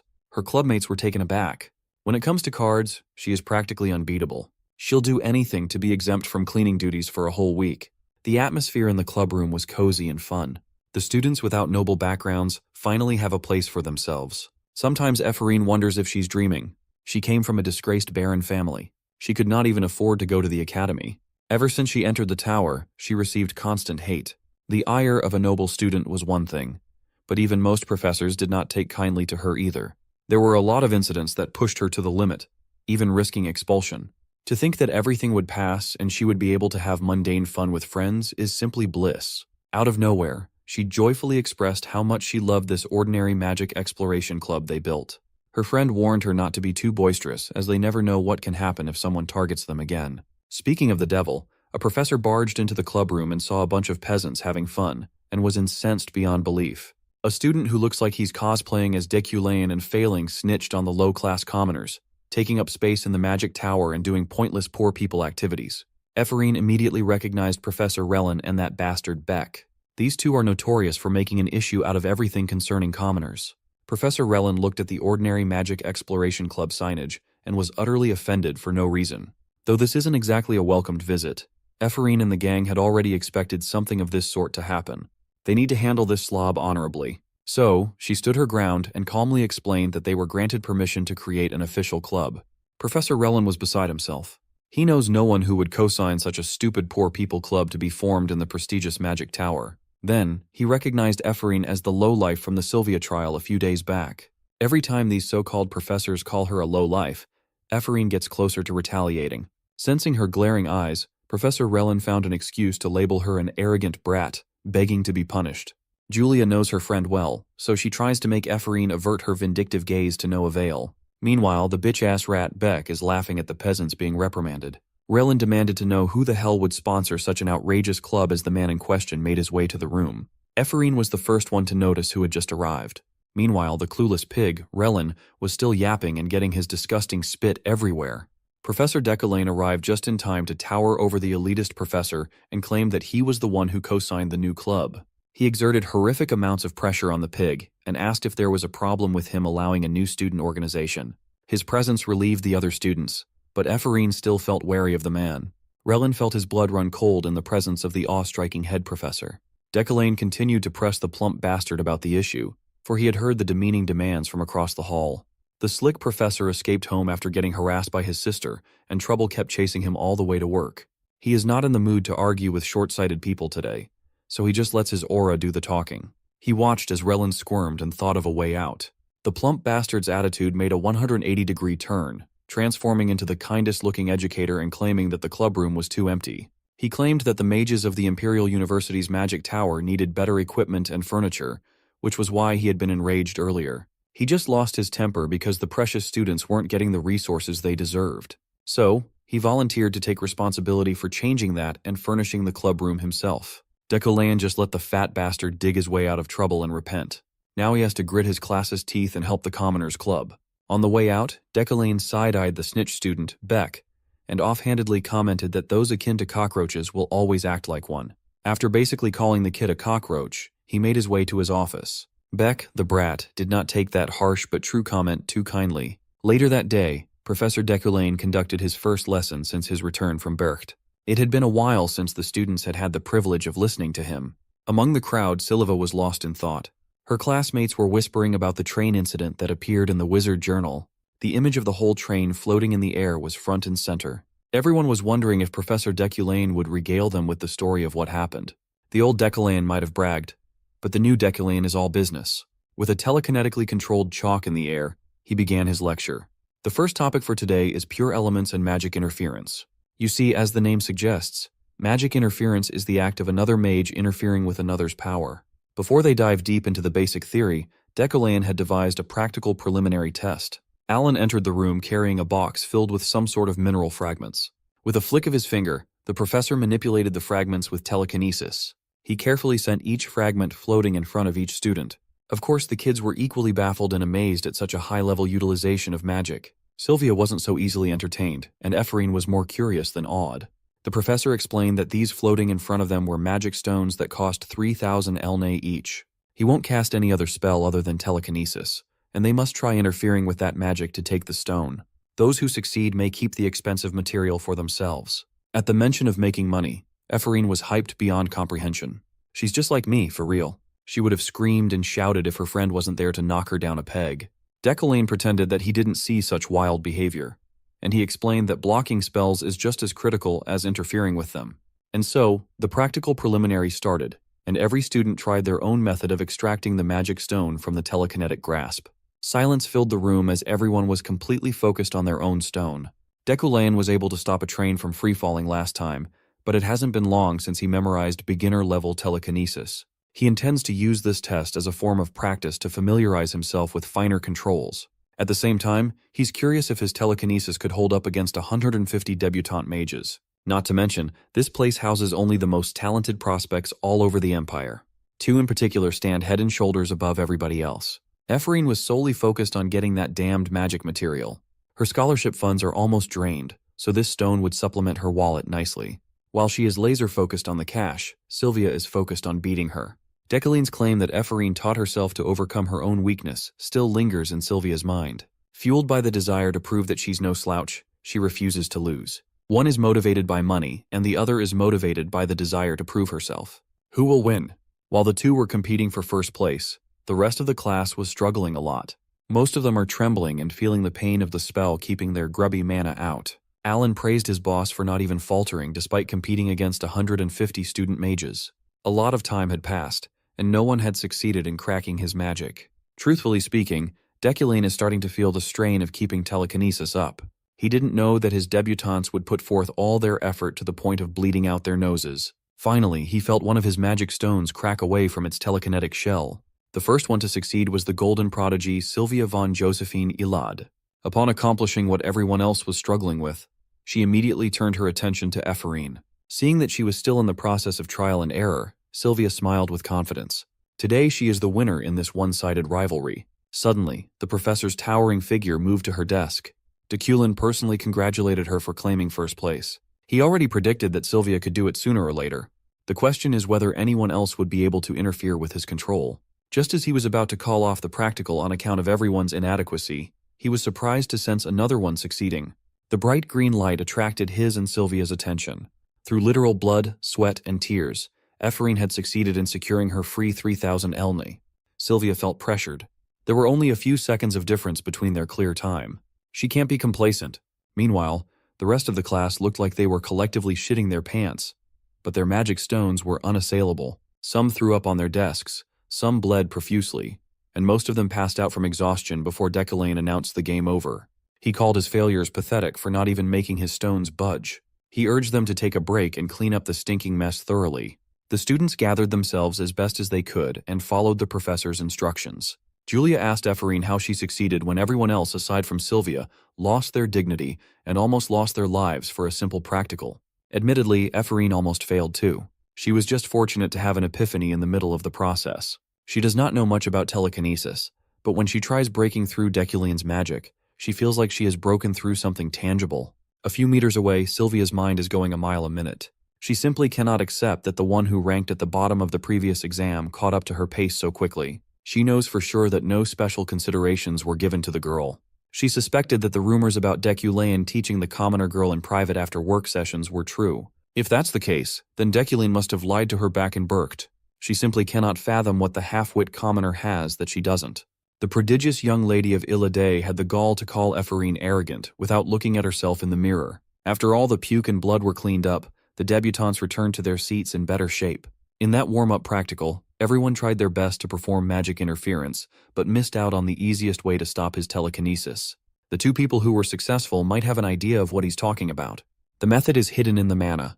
Instead of the spell itself, one must interfere with the opposing mana. Unlike the commonly known methods that consist of blocking the demonstrated magic, mana interference is all about understanding the specific spell and disrupting the flow of mana. It sounds simple on paper, but there's a glaring reason why this method is not universally utilized. It has a big limitation. Mana interference only works if the user knows a lot of magic circle formulas by heart. You can only interfere with mana on magic that you know intimately. It is not a practical way in the heat of combat. In most workable situations, barriers are simpler and faster to use for defense. A solid block can be followed up by an effective counter. However, the professor intends to use this semester to properly hammer in the concept of mana interference into their bones. No pain, no gain. First, he gave them the crux of the technique itself. One must figure out a wide array of magic circle central circuits.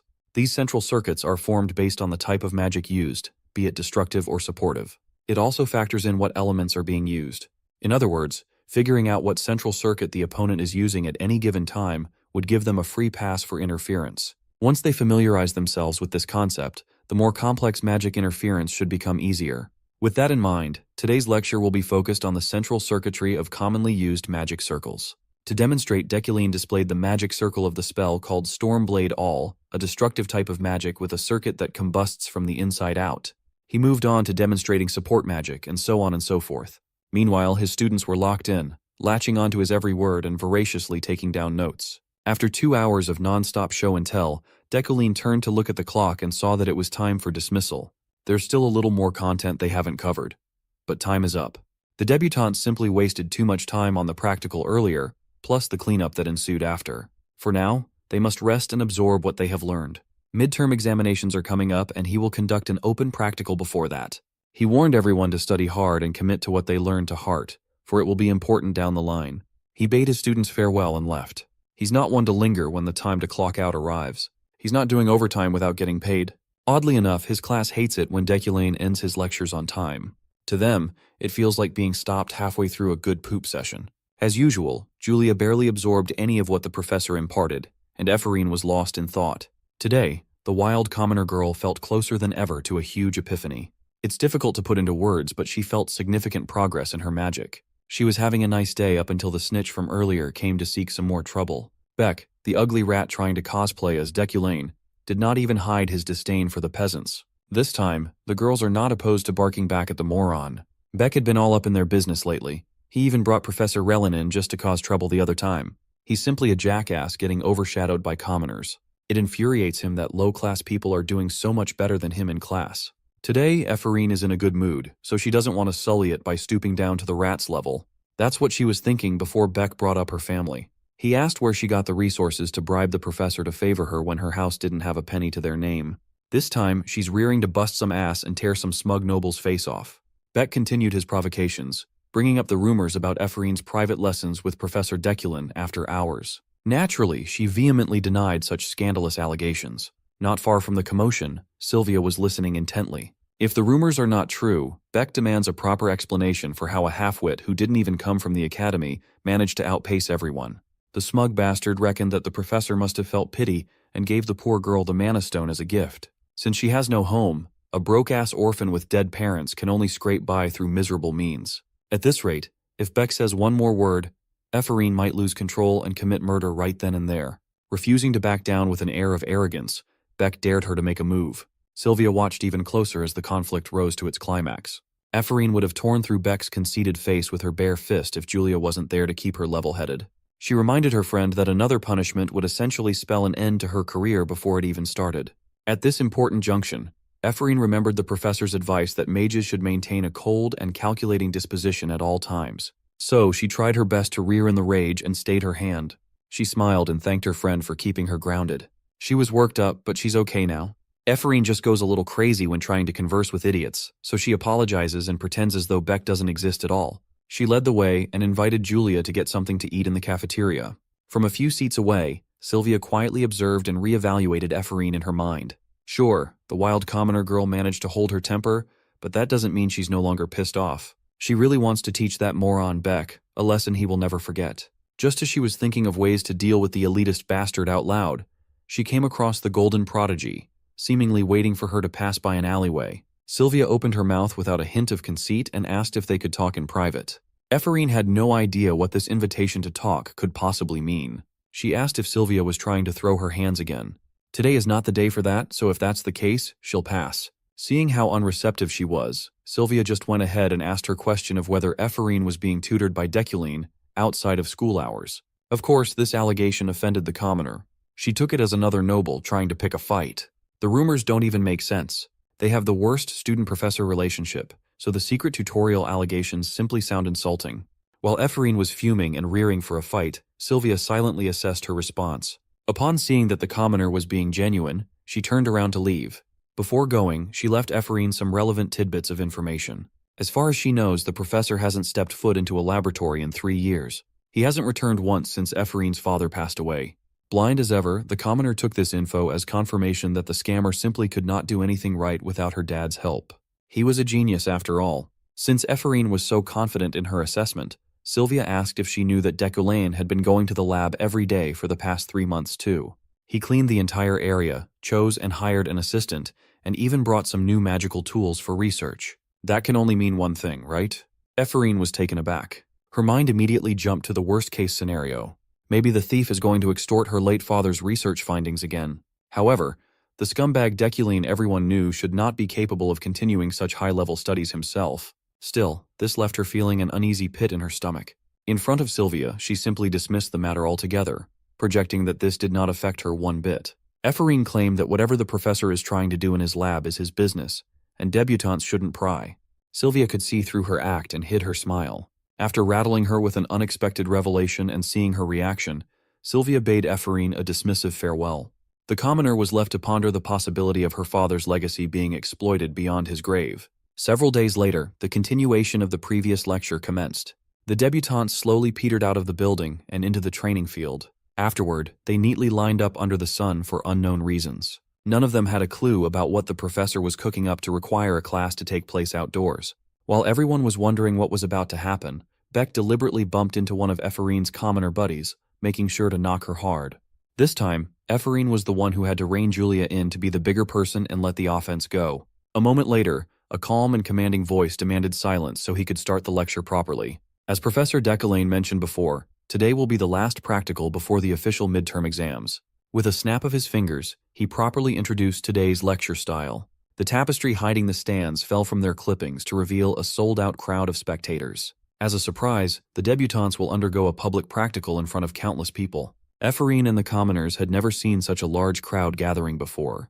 Deculein elaborated that the students will all demonstrate magic combat in front of all these watchful gazes. Using whatever magic they can manifest in their arsenal, the debutantes will fight each other. They will be required to properly showcase at least 3 forms of pure elemental magic. The wins and losses don't really matter. They will be scored on the quality of the fight and how well they conduct themselves within the rules. Deculein will personally observe and write down each debutante's strengths and weaknesses. He can only hope that most of these kids can use those notes as a foundation to improve their craft. In addition, Professor Relin will carefully officiate to prevent any serious injuries. With such a capable mage watching, they are free to go all out without restrictions in place. Without further ado, Deculein kicked the public practical off with the first matchup.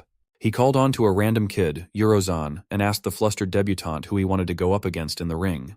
The random kid picked another random nameless kid, and the two inched their way to the stage for everyone to ogle. Finally, the inconsequential first fight began as soon as the professor gave the green light. The fights came one after the other. The magic matches were high quality and progressed quite smoothly. These debutantes might pale in comparison to real geniuses, but these kids have their own respectable talents. On the sidelines, the professors pay close attention to the stage for officiating and scoring. At first, some of the students were moving quite awkwardly due to their unfamiliarity with real battles. However, their inexperience forced them to focus more on their magic usage. A few bouts in, a massive explosion nearly vaporized the arena with devastating heat. Sylvia was simply in another stratosphere compared to her peers. Beck and his goon buddies laughed on the sidelines. They've been obnoxiously reacting to every commoner on the losing side of the duels. Beck suggested that those who were lost should quit magic and clean his garden instead. Ephraim is keeping an eye on these cruel bastards. They've been deliberately speaking at high volumes without fear of retaliation at all. As one of her commoner friends stepped out of the arena with a limp after a decisive defeat, Ephraim offered some upbeat and comforting words. Finally, Professor Deculein called on a familiar name to step up to the plate. The rat, Beck. Upon being prompted to pick his opponent, the kid smugly smiled and scanned the debutante lineup. Without hesitation, he pointed at Ephraim and chose her to be his duel partner. Instead of feeling fear and uneasiness, she felt tranquil. Truth be told, this is the best case for her. Now that she's about to face off the kid who's been terrorizing her friend group non-stop, she cannot wait to tear him apart and get good grades from it. Before officially starting, Beck hurled some trash talk in her direction. He joked that there's no one here who can secretly tutor her now to get the dub.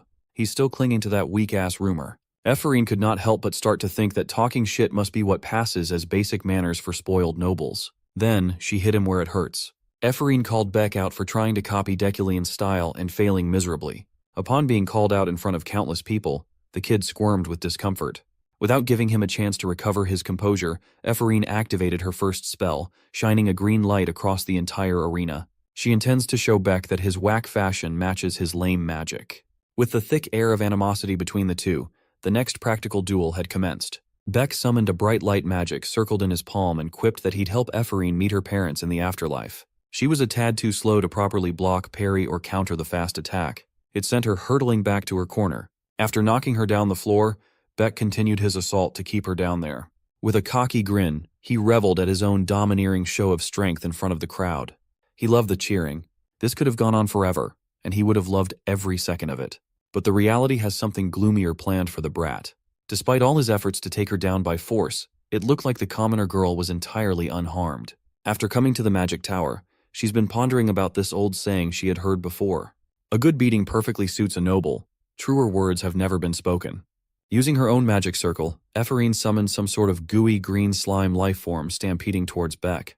The slime eventually took the form of a fist and sent the Deculein cosplayer up to the stratosphere with a single punch. When Beck landed back on the ground, he was crying and traumatized. Someone better check his underwear for some yellow. Maybe there's also some brown in there. Ephraim would not miss this chance to gloat and bask in victory while towering over the defeated rat. Even after the announcement of Ephraim's dub, the bitter Beck believed that she had just gotten a lucky hit. Deculein was actually quite annoyed as the last bout finished too quickly because some idiotic miscreant couldn't hold his ground. It would be a shame if they didn't give the spectators a proper show of appreciation for their attendance. Overhearing his complaints, Ephraim volunteered for one more chance to go up and fight. She needed to use 3 kinds of pure elemental magic to pass the practical, yet she had only used 1 thus far. Her opponent was so weak that she could not even show her true capabilities without going overboard. What she said made sense. She's clearly strong, but the criteria would fail her simply because of an inadequate opponent. So, the professor caved in and gave Ephraim a pass to challenge another person for a do-over.